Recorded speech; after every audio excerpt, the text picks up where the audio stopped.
तो we basically need to start from ex situ conservation, ठीक है। उससे पहले जस्ट रिमेंबर यार कि ठीक है, there was some part of the sacred groups, ठीक है। और उसमें मॉफलैंग सेक्रेड ग्रुप्स का आपके नाम याद करा था, right, which belongs to Meghalaya, right.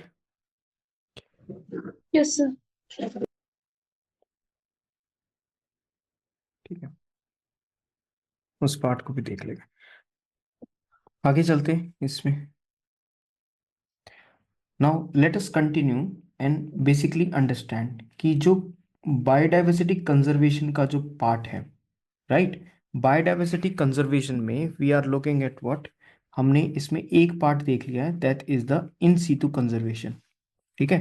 We have seen this particular part, in situ conservation, right.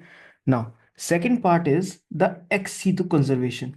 Now ex situ, away from, हाँ, it is related to away from, कि हम जो भी कंजर्वेशन कर रहे हैं, हम उस चीज का जो नेचुरल हैबिटेट है उससे दूर कंजर्व कर रहे हैं, कहीं और कंजर्व कर रहे हैं, ठीक है। Now these could be anything, these could be zoological parks, these could be wildlife safari parks, और it could be botanical gardens. तो ऐसे करके हमारे इंडिया में वी हैव जूलॉजिकल पार्क्स, ठीक है। हम इनको बेसिकली जूस बोलते हैं, but these are what, zoological parks, ठीक है। तो जूस के अंदर हमने इन चीज़ों को कंजर्व कर रखा है, ठीक है। तो एक जूस हो गया।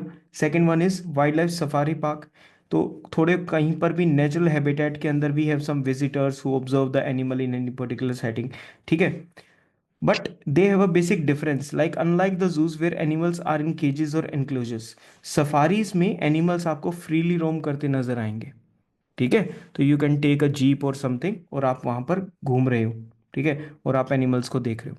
तो those are what, wildlife safaris, ठीक है। डिस्कवरी वगैरह पे दिखाते हैं इन पर्टिकुलर चीज़ों को, राइट। तो ये वाली चीज़ है।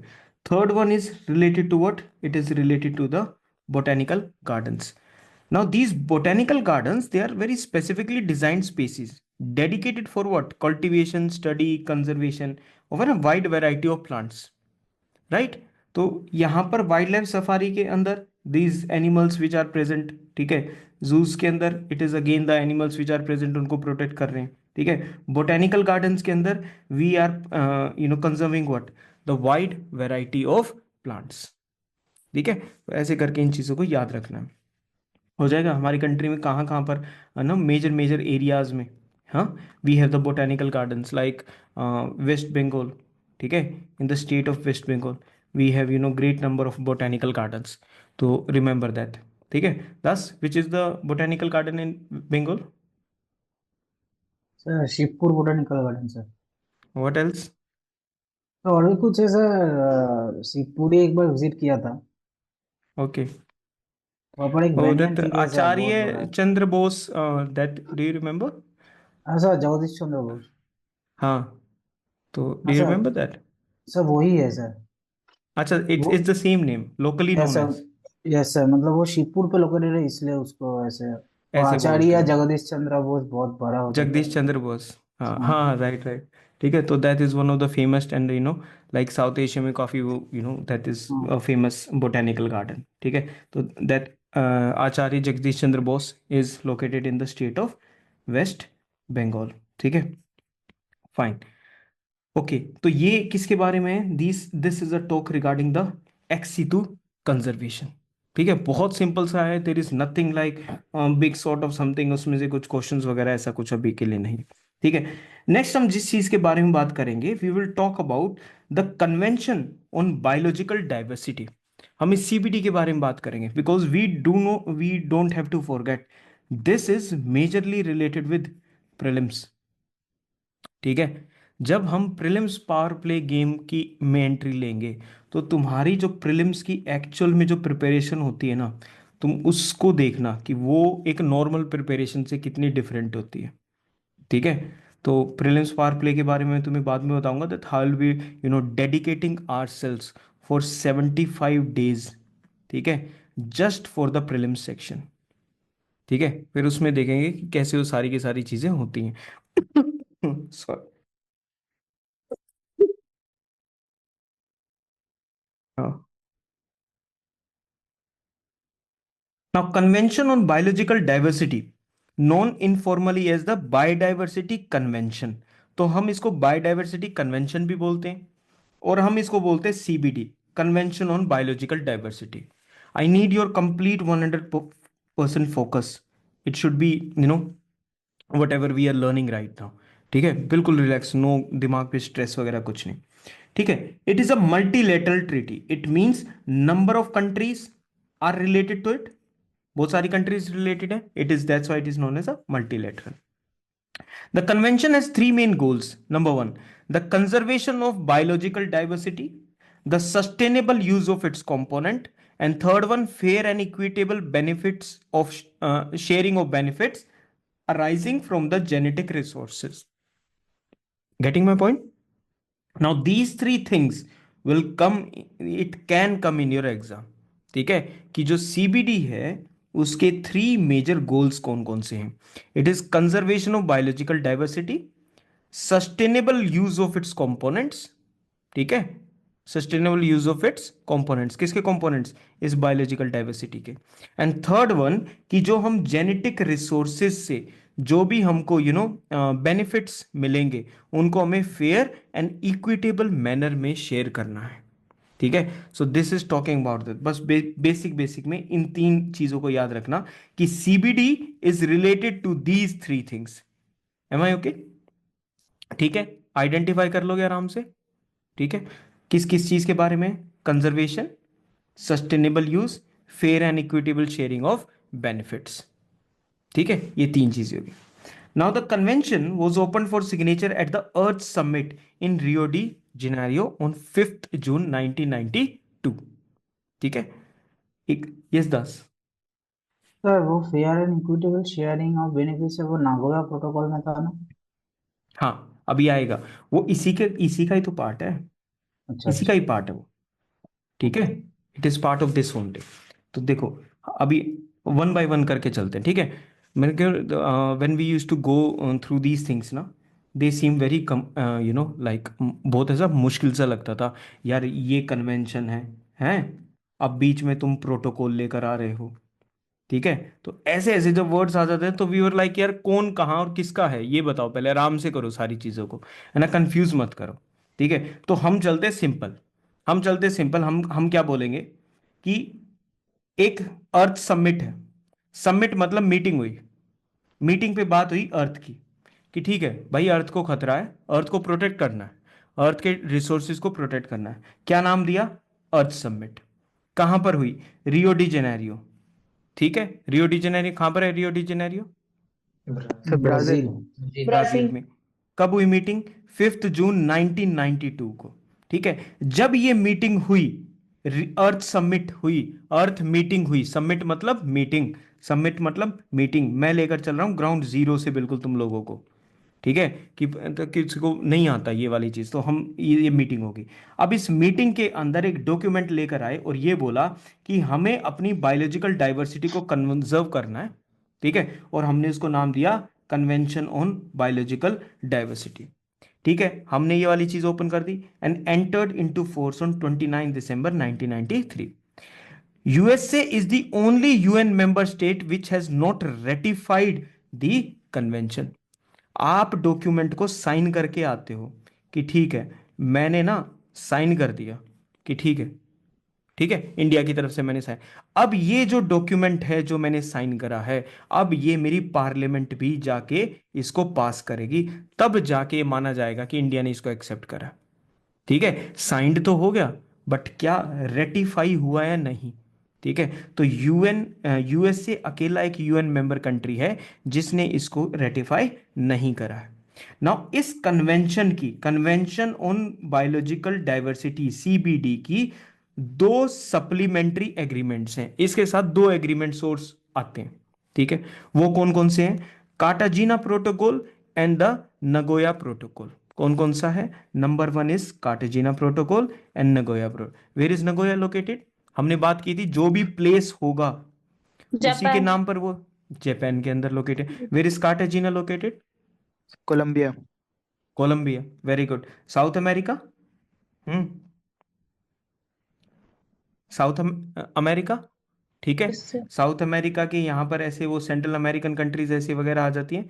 यहाँ पर क्या Yes, sir. लोकेटेड है? We have Colombia. कोलंबिया। ठीक है, और यहाँ पर लोकेटेड है कार्टेजिना।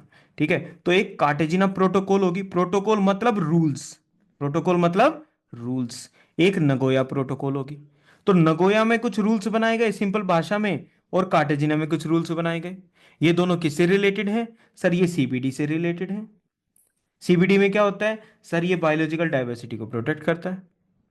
ये कन्वेंशन है। क्या हमें ये बात समझ में आ गई? सर ये डॉक्यूमेंट कब आया था हमारे सामने? ये अर्थ समिट पे रियो डी जेनेरियो में 5 जून 1992 को आया था। लोगों ने इसको साइन, कंट्रीज ने इसको साइन करना शुरू कर दिया। यूएस ने इसको अभी तक रेटिफाई नहीं करा। ठीक है, अब ये कुछ चीजें हमको होगी। ठीक है, अब मेरी एक और बात सुनना। जब हम किसी चीज को रिवाइज या वो करते हैं, या हम किसी चीज को पढ़ाते हैं, ठीक है, अब वो चीजें ना सारी की सारी ऐसे प्रेजेंट होती हैं। तो जब हम उनको पढ़ रहे होते हैं ना, तो हम उसको फर्स्ट हैंड नॉलेज के थ्रू पढ़ते हैं। ठीक है, हम उस चीज को फर्स्ट हैंड नॉलेज के थ्रू पढ़ते हैं कि हमने कोई भी चीज पढ़ ली। इसके अंदर बाद में एडिशन और सब्ट्रैक्शन और रिवीजन होती है, इन जो हम पढ़ रहे होते हैं। ठीक है, वो होती है हमारे करंट अफेयर्स के बेस पर। किसके बेस पर होती है? करंट अफेयर्स के बेस पर। अभी क्या आपको करना है? अभी आपका फंडामेंटल बिल्कुल ऐसे स्ट्रोंग होना चाहिए एनवायरनमेंट को लेके। अच्छा भाई, इस चीज के बारे में पता है थोड़ा बहुत? हाँ भाई बिल्कुल पता है, कोई इशू नहीं है इस चीज में। तो गेटिंग माई पॉइंट? ठीक है, हाँ बिल्कुल ऐसा फ्रेश फ्रेश फील करना। Okay, Cartagena protocol, Nagoya protocol किससे जुड़ी हुई है? सीबीडी से। बार बार क्यों बोल रहे हो? ताकि यहीं पे रिवाइज हो जाए। ठीक है, हो गया। उसके बाद एक डॉक्यूमेंट आता है विच इज एजेंडा 21। डॉक्यूमेंट का नाम agenda 21। 21 it is a non binding action plan of United nation. ये क्या लिख रखा है? Non binding action plan. ये एक ऐसा एक्शन प्लान है agenda 21 which is non binding. Follow करो तो करो, नहीं करो तो मत करो। कौन कह रहा है तुम्हें कुछ? Getting my point? यहां तक ओके रिपोर्ट है? ठीक है। With regard to sustainable development, ये देखो यहां क्या लिख रखा है। सीबीडी के अंदर बात हुई थी सस्टेनेबल यूज, इन सब चीजों की यूज की बात हुई थी, लेकिन यहां बात किस चीज की चल रही है? Sustainable development. अब ये थोड़ा सा इससे रिलेटेड ही था, तो इसको यहीं लिख लिया एजेंडा 21 का। ठीक है, तो हम क्या याद रखेंगे? एजेंडा 21 वो डॉक्यूमेंट है which is non binding action plan. किसके थ्रू? यूनाइटेड नेशन के थ्रू। किस चीज पे बात करता है? It talks about sustainable development. तो नेक्स्ट टाइम आप सस्टेनेबल डेवलपमेंट की अगर बात करोगे ना, तो आप एजेंडा 21 डॉक्यूमेंट को मेंशन कर देना, हो जाएगा। ठीक है, okay. It is the product of earth summit. Sir इसी की तो बात कर रहे थे। इसका मतलब सर इस अर्थ समिट पे सिर्फ सीबीडी नहीं बन के तैयार हुआ था, इस पे कुछ और भी काम हुआ था। ठीक है, इसी अर्थ समिट में से ये एजेंडा 21 सामने आया डॉक्यूमेंट। ओके, रिपोर्ट है, आ गया। ठीक है, बट ये कैसा है? It is non binding. Earth summit UN कौन, अब ये जो जिसको हम बार बार ये अर्थ समिट अर्थ समिट अर्थ समिट अर्थ समिट ऐसे बोल रहे हैं ना, इसका पूरा नाम क्या है? UN conference on environment and development. है किसकी कॉन्फ्रेंस ये? यूएन ने करवाई थी। और कौन करवाएगा? है इतनी कंट्रीज को कौन बुलाएगा? चाय का खर्चा है, बिस्किट का है, फिर कोई नमकीन मंगा रहा है, तो कौन करेगा इसको? यूएन करेगा। पूरा नाम क्या है अर्थ समिट का? This is the full name, conference on environment and development. Development कहाँ पर हुई थी? फिर वही बात पूछ रहे हो तुम। रियो डी जेनेरियो ब्राजील में हुई थी 1992 में। हैं? हुई थी नहीं हुई थी? सर फिर ये क्या लिख रखा है 5 जून? सर ये तो सुना सुना कोई डेट लग रही है। World environment day. Environment Day. Environment day. अरे बिल्कुल सही बात है, एनवायरमेंट एंड डेवलपमेंट की बात कर रहे हैं। जिस दिन ये मीटिंग हुई थी उसी दिन को हम क्या बोलने लग रहे हैं? एनवायरमेंट डे बोलने लग रहे हैं। क्लियर हो गया यहाँ तक? ओके, रिपोर्ट है, ठीक है, चलने दो। अब हम बात करेंगे कार्टेजिना प्रोटोकॉल की, हम बात करेंगे नगोया प्रोटोकॉल की। तुमने दोनों सुने थे। What are Cartagena protocol and Nagoya protocol? Sir these are two supplementary agreements with the convention on biological diversity. ठीक है, convention of biological diversity was open for signature on 5 June 1992 in Rio de Janeiro in Brazil. ठीक है, ये Robert Downey junior बन गया। Okay, ठीक है, और ए के आयरन मैन। ठीक है, अब आगे चलो, इसमें कार्टेजिना प्रोटोकॉल के बारे में बात करते हैं। कार्टेजिना प्रोटोकॉल किस चीज से रिलेटेड है? Biosafety to the convention, biosafety के बारे में। कार्टेजिना प्रोटोकॉल किससे रिलेटेड है? बायो सेफ्टी से रिलेटेड है। ठीक है, convention of bio is an international treaty governing the movements, देखो ध्यान देना यहां पर, थोड़ा सा ध्यान देना, movements of living modified organisms resulting from the micro modern biotechnology from one country to another। आपने जो भी लिविंग ऑर्गेनिजम्स हैं उनको क्या कर दिया है? मॉडिफाई कर दिया। उसमें से आप कुछ बेनिफिट्स एक्सट्रैक्ट करना चाहते हो? क्यों? आपकी कैसी सोच है? आपकी हाँ, आपकी नैरो यूटिलिटेरियन सोच है। याद आया ये नैरो यूटिलिटेरियन सोच? हाँ, कि आप हमेशा ये सोचते हो नेचर से मैं कैसे बेनिफिट निकाल सकता हूँ। ठीक है, तो यहां पर देखो ये बेनिफिट इन्होंने निकालने शुरू कर दिए। अब ये लिविंग मॉडिफाइड ऑर्गेनिजम्स बनाए कैसे? मॉडर्न बायोटेक्नोलॉजी का यूज करके। अब एक कंट्री से दूसरी कंट्री में क्या इनकी मूवमेंट हो सकती है? अगर मैं एक कंट्री में एलएमओस बना दूं, मैंने एक कंट्री में एलएमओस बना दिया। एलएमओस क्या है? Living modified organisms. इनकी मूवमेंट से रिलेटेड, इनकी मूवमेंट से रिलेटेड कौन सा प्रोटोकॉल है? बायो सेफ्टी रखनी पड़ेगी, नहीं रखनी पड़ेगी? खतरा है नहीं है? भाई हो सकता है, नहीं भी हो सकता। तो इस बायो सेफ्टी से रिगार्डिंग क्या रूल्स होंगे? वो रूल्स कहां लिख रखे हैं सर? वो रूल कार्टेजिना प्रोटोकॉल में लिख रखे हैं। ठीक है, यस यस। सर एक तो जेनेटिकली मॉडिफाइड ऑर्गेनिज्म होते हैं, तो लिविंग वाले सेम ही है, लिविंग मॉडिफाइड ऑर्गेनिज्म। अब देखो, जब हम जेनेटिकली मॉडिफाइड की उसकी बात करते हैं, ऑर्गेनिजम्स की हम बात करते हैं, ठीक है, तो ये बिल्कुल श्योरिटी होती है कि हमने उनके जीन को क्या करा है? मॉडिफाइड करा है। ठीक है, जब हम लिविंग मॉडिफाइड ऑर्गेनिजम्स की बात करते हैं तो it could be have been any part which have been modified regarding that particular thing. ठीक है, मोस्टली सिमिलर लाइंस पे हम अपने प्रीलिम्स के रिगार्डिंग समझे तो ठीक है, हम क्या बोलेंगे? एक जीएम जैसे क्रॉप्स होते हैं, एक लिविंग मॉडिफाइड ऑर्गेनिजम्स होते हैं, हम इनको एक कैटेगरी में डालते हुए चलेंगे। ठीक है, हम नहीं जाएंगे मॉडर्न बायोटेक्नोलॉजी की डिटेल्स में। ठीक है, तो कार्टेजिना प्रोटोकॉल आ गई, किसके रिगार्डिंग है सर? बायो सेफ्टी के रिगार्डिंग है। बायोसेफ्टी किससे चाहिए तुमको सर? इसे लिविंग मॉडिफाइड ऑर्गेनिज्म से चाहिए। ठीक है, ओके यहां तक ठीक है। कब अडॉप्ट हुई थी? 29 January 2000 as a supplementary agreement to the CBD and entered into force on 11 September 2003। ठीक है, यहां तक ओके है? ठीक है, डेट तो ज्यादा ओके नहीं है, पर ठीक है चलो। कहा इसलिए तुम्हें ऐसा लगता है इसलिए यूएस इसका पार्ट नहीं है? क्योंकि 11 सितंबर 2003 को ये एंटर्ड इनटू फोर्स हुई थी।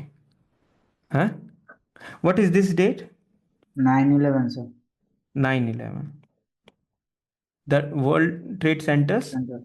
हाँ यस सर। हाँ, मुझे लग रहा है वो इसी की खुंदक खाए बैठा है, और कोई रीजन वीजन नहीं। ठीक है, सेकंड बात करेंगे नगोया प्रोटोकॉल की। नगोया प्रोटोकॉल किससे रिलेटेड है? ठीक है, access to the genetic resources. हमने बात करी थी कि सीबीडी का वन ऑफ द क्या है? Fair and equitable sharing of benefits arising from the genetic resources, ये वाली बात हुई थी हमारी। ठीक है, जेनेटिक रिसोर्सेज से जो भी हमें बेनिफिट्स मिलेंगे, उन बेनिफिट्स को क्या करना है? फेयर एंड इक्विटेबल मैनर में शेयर करना है। ठीक है, हो गया ये वाली पार्ट। ठीक है, इससे क्या चीज रिलेटेड है? It is the Nagoya protocol. अब इसमें तुम्हें कुछ टर्म्स मिलेंगे। अब मैं टर्म्स के बारे में तुम्हें एक बात बता देता हूं, तुम्हें उन टर्म्स के बारे में ज्यादा डिटेल में जानने की जरूरत नहीं है। ठीक है, हो गया? तुम्हें बस ये पता होना चाहिए इस टाइप का कोई टर्म है और वो इस चीज से रिलेटेड है। ऑब्जेक्टिव क्लियर है क्या? हमें ऑब्जेक्टिव अपना क्लियर है? ठीक है, ओके। ऑब्जेक्टिव हमारा क्लियर है, fair and equitable sharing of benefits from the utilization. Now benefits arising from their utilization ABS to the convention access to the A B, ऐसे करके एस कर लो इसको। ठीक है, to the convention on biological diversity is another supplementary agreement to the CBD. चलो ये भी बात हमको पता लगी, बेनिफिट शेयरिंग के रिगार्डिंग है, access to the benefit sharing से रिगार्डिंग हो गया। ठीक है, it provides transparent legal framework for the effective implementation of one of the three objectives of CBD. बिल्कुल सही बात है। सीबीडी के कितने ऑब्जेक्टिव्स हैं? तीन तीन। ऑब्जेक्टिव्स हैं। तीन ऑब्जेक्टिव्स हैं, बिल्कुल तीन ऑब्जेक्टिव है सर। एक तो उसका जो है ना, उसका नाम ही सर अपने आप में एक ऑब्जेक्टिव बन जाता है। वो सर वो कन्वेंशन ऑफ बायोलॉजिकल डाइवर्सिटी है, या हम कर देंगे कंजर्वेशन ऑफ बायो, एक सर एक हो गया यहीं पे। ठीक है सर। दूसरे में वो सस्टेनेबल यूज ऑफ कंपोनेंट्स की बात कर रहा है, इसी के कंपोनेंट्स की बात कर रहा है। और तीसरे में सर वो access to the benefit sharing की बात कर रहा है, एबीएस की। तुम्हें डायरेक्ट क्वेश्चन आएगा, access to benefit sharing is related to which of the following protocol और कन्वेंशन। चार कन्वेंशन दे रखी होंगी नीचे, तुम्हें पता है, या तो आंसर में सीबीडी आएगा या आंसर में नगोया प्रोटोकॉल आएगा। गलत कह रहा हूं मैं बात? क्लियर हो गया? ऊपर ऊपर से चीजें समझ में आ गई? हाँ, डूबने की जरूरत है नहीं है? ठीक है, हाँ, हो गया। Done done done. Fair and equitable कर लेंगे, कर लेंगे, आप चिंता ना करो। नगोया प्रोटोकॉल होगी, साइन होगी, नगोया जापान में है, entered into force, this and that. ठीक है, बस इतना हल्का सा याद रखना है, कार्टेजिना प्रोटोकॉल पहले अडॉप्ट की जा रही है, एंड देन उसके बाद it is the Nagoya protocol which is adopted in 2010। पहले कार्टेजिना प्रोटोकॉल आई 2000 में, उसके बाद नगोया प्रोटोकॉल आई 2010 में। ओके है? नहीं, मुझे अगर सीबीडी पे क्वेश्चन देना हो तो मैं कितने आराम से लिख दूंगा। ठीक है, नगोया प्रोटोकॉल वो succeeded by the Cartagena protocol. हाँ, गलत हो जाएगा। क्यों? यूपीएससी ने ऐसा काम पहले कर नहीं रखा? बिल्कुल कर रखा है सर। कहाँ कर रखा है ऐसे वाला काम? इंडियन मॉडर्न हिस्ट्री में चले जाओ, बाल गंगाधर तिलक, एनी बेसेंट, कौन सा? Home rule league movement. अब होम रूल लीग एक बाल गंगाधर तिलक ने चलाई थी, एक एनी बेसेंट ने चलाई थी, दो चली थी। एक पहले आई थी, दूसरी बाद में आई थी। ठीक है, उनकी डेट्स में कुछ मंथ्स का डिफरेंस था। तो ये वाला पॉइंट भी हमको याद रखना है इसके साथ साथ। ओके, इन सब चीजों को देखते हुए 2010 was the international year of biodiversity. Sir 2010 में हमको पता है क्या हुआ था? क्या हुआ था? नगोया प्रोटोकॉल आई थी। कौन सी प्रोटोकॉल आई थी? Nagoya. And the secretary of CBD as focal point. ठीक है, ठीक है, okay. Following a recommendation of CBD signatories as in Nagoya, UN declared 2011 to 2020 at the United Nation decade on biodiversity. यानी पहले 2010 को international year of biodiversity declare किया जाता है। हो गया डिक्लेयर। उसके बाद यूएन ने डिक्लेयर करा 2011 से लेकर 20 तक पूरा का पूरा डेकेड ऑन बायोडाइवर्सिटी। ओके है सर। ये डिक्लेयर करके फायदा क्या होगा? कुछ नहीं होगा, इससे अवेयरनेस फैलाएंगे हम। क्या फैलाएंगे? अवेयरनेस फैलाएंगे। ठीक है, कर लो। The convention strategic plan for biodiversity. फिर कन्वेंशन ने जो सीबीडी है, किसकी बात चल रही है? कन्वेंशन की बात चल रही है। किसकी बात चल रही है? कन्वेंशन की बात चल रही है। ठीक है, कन्वेंशन की बात चलने दो। कन्वेंशन का स्ट्रेटेजिक प्लान, अब इसमें आगे देखो, कन्वेंशन का strategic plan for biodiversity 2011 to 2020 created in 20 include the Aichi biodiversity targets. इसने किस चीज को पर्टिकुलर वो करा? किस चीज को करा? आईची बायोडाइवर्सिटी टारगेट्स ने बनाए। Now these targets were a set of 20 global goals for biodiversity conservation. अच्छा सर, इमेज क्लियर होती जा रही है। 2011 से लेकर 2020 को पूरा का पूरा डेकेड डिक्लेयर कर दिया। Pozdrowie और was उस बोलना यहाँ तो हाँ, नहीं कर पाता और वो लोग फिल्टर तो अच्छा, ठीक है, मेरा भी डाउट है। आईची बायोडाइवर्सिटी टारगेट्स। ठीक है, now these were the targets which included what? 20 global goals. जाना जिंदा नहीं बचे। बना दिया। कितने ग्लोबल गोल्स हैं? 20 ग्लोबल गोल्स। क्या करना है इन 20 ग्लोबल गोल्स का? सर इसे बायोडाइवर्सिटी कंजर्वेशन करनी है। ठीक है, and they were set to be achieved by 2020। 2020 तो गया, ये तो अच्छे से अचीव नहीं हो पाए, तो मतलब ये गोल्स क्या हो गए थे? देवर बेसिकली फेल्ड। क्या हो गए थे दोनों ये सारे के सारे goals? These goals basically failed, complete नहीं हो पाए थे सारे के सारे goals. Now these targets were part of the convention on biological diversity. ये सब इसका पार्ट है। ठीक है, सीबीडी। सीबीडी के दो, कार्टेजिना प्रोटोकॉल, नगोया प्रोटोकॉल। ठीक है। सीबीडी कब? अर्थ समिट पर। अर्थ समिट पर और क्या? एजेंडा 21। ये सब चलने लग रहा है वहां पर। ठीक है, ये बना दिया। अब 2010 को डिक्लेयर करा ईयर ऑफ बायोडाइवर्सिटी, और 2011 से 2020 को डिक्लेयर करा डेकेड ऑफ बायोडाइवर्सिटी। इस डेकेड में अचीव करने थे आईची बायोडाइवर्सिटी टारगेट्स। आईची बायोडाइवर्सिटी टारगेट्स के अंदर आईची बायोडाइवर्सिटी टारगेट्स के अंदर हमने 20 ग्लोबल गोल्स डिसाइड करे। 20 को अचीव करेंगे, 20 अचीव हो पाए, 20 अचीव नहीं हो पाए। ठीक है, तो ये नगोया जैसे जापान के अंदर है, वैसे ही आईची आईची is also part of what? नाम से देख लो, जापान। जापान का पार्ट है। ठीक है, अब हमको मेन मेन चीजें समझ में आ गई। ये कन्वेंशन ऑफ बायोलॉजिकल डाइवर्सिटी क्या है?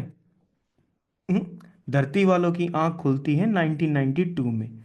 5 जून को वो सोचते हैं अब हम सब ठीक कर लेंगे। ठीक है, चलो ये वाली तुम्हें समझ में आ गई। ये जितने भी ये ग्लोबल गोल्स है ना, पीस ग्लोबल गोल्स हैं, इनको 5 अलग अलग कैटेगरीज में डिवाइड करा। स्ट्रेटेजिक गोल ABCDE। क्या तुम इनको रीड कर लोगे बाद में? हाँ? Yes sir. सही सही देखो, देखो नहीं कर पाओ ना तो सच बता देना, देख हम नहीं कर पाएंगे। ठीक है, अब अपना अपना देख लो, कर लोगे इसको रीड? हाँ, यस सर। Yes sir. देख देख सर लो। एक बार हैं? अरे नहीं बस, अरे वैसे रीड करने की जरूरत नहीं है, मैं तो वैसे कह रहा हूँ, वो इतना डिटेल में नहीं पूछेगा। और अगर उसने इतनी बड़ी स्टेटमेंट दे दी तो मेरे महारत हो, क्या तुम कॉमन सेंस का यूज करके स्टेटमेंट को एलिमिनेट कर लोगे? हैं? यस बस, address the underline causes of biodiversity loss by mainstreaming biodiversity across government and society. Biodiversity को हमें लॉस से बचाना है, और biodiversity should become part of the government and the society as well. उसके कॉजेज को खत्म करना है, डायरेक्ट प्रेशर को रिड्यूस करना है, स्टेटस को बेटर करना है, बेनिफिट्स को एनहांस करना है जो हमको बायोडाइवर्सिटी, एंड फाइनल वो ना implementation through participatory planning, knowledge management and capacity building. क्या सारी अच्छी बातें दे रखी हैं? पॉजिटिव पॉजिटिव बातें। तो पॉजिटिव बातें हैं तो हम अपने आप उसको टिक कर देंगे पेपर में, क्या प्रॉब्लम है? मैं तो बस ये बताना चाहता था कि 20 टारगेट्स हैं आईची बायोडाइवर्सिटी टारगेट्स, उसके अंदर 5 कैटेगरीज बना रखी हैं। क्लियर होगी बात? रास्ता बिल्कुल साफ है? ठीक है। The meetings of the parties to the convention. अब जो भी इस जो भी इसके किसके सीबीडी की पार्टीज हैं, मतलब जो जो कंट्रीज इससे जुड़ी हुई हैं, उनको अब हम क्या बोलेंगे? अब हम उनको पार्टीज बोलेंगे। क्या बोलेंगे हम उनको? पार्टी। पार्टीज। ठीक है, ओके। इनकी मीटिंग को हम क्या बोलते हैं? Meeting of the parties to the convention are known as conference of parties. नहीं देख, इन्होंने खुद करा ना, मतलब डिफिकल्ट बनाया ना है। मीटिंग की बात चल रही थी, मीटिंग लिख दो। पार्टीज की है, कंट्रीज लिख दो। कहा है ना, ये तो अलग से टर्म इंट्रोड्यूस करने लग रहे हैं। Conference of the party COP, with the first COP held in Nassau which is in Bahamas 1994। Sir बात तो सही है, 1992 में पहली बार बनी थी 5 जून को, 1993 में एक्शन में आ गई थी, और 1994 में पहली मीटिंग हुई किस सर किसकी? कॉन्फ्रेंस ऑफ द पार्टीज की। क्या यहां तक बात समझ आ गई? Yes sir. And the most recent one which is COP 16। COP 16 क्या है सर? Conference conference of of parties. Parties 16 in 2004, Cali which is located in Colombia.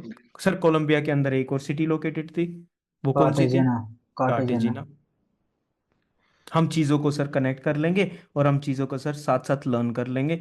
दोबारा वीडियो देखने का मौका नहीं मिलेगा। ठीक है, ओके। क्लियर होगी बात? बात क्लियर होगी या नहीं होगी? ठीक है, वो बात को इसलिए दिमाग में बैठा रहा हूँ क्योंकि फिर थोड़ी देर में ना और आ जाएंगी। ठीक है, और पहले वाली क्या है, गायब हो जाएगी। तो याद रखना उस चीज़ को। क्लियर? ठीक है, फिर आ जाते हैं हम वर्ल्ड समिट। समिट क्या था sir? Sir meeting. Summit on sustainable. Sir sustainable development से रिलेटेड एक डॉक्यूमेंट का नाम हमको भी पता है, उसका नाम है एजेंडा 21। एजेंडा 21। याद है सर हमें? World summit on sustainable development कहाँ पर हुई थी? योहानिसबर्ग में हुई थी। सर जे लिख रखा है, योहानिसबर्ग में हुई थी।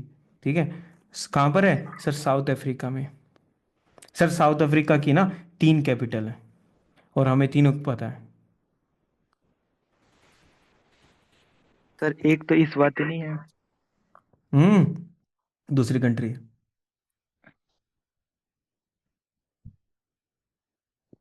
साउथ अफ्रीका की 3 कैपिटल, एक जुडिशियल कैपिटल, एक लेजिस्लेचर, एक admin. Cape Town is one. Okay,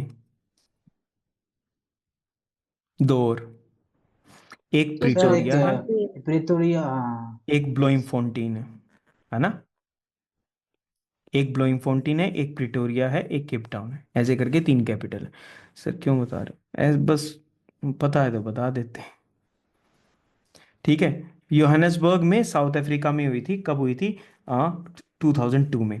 तो अब हमको क्या याद रखना है सर, वो बता दो सिर्फ। World summit on sustainable development हुई थी योहानिसबर्ग साउथ अफ्रीका में हुई थी, 2002 में हुई थी। क्या ये बात याद रह जाएगी?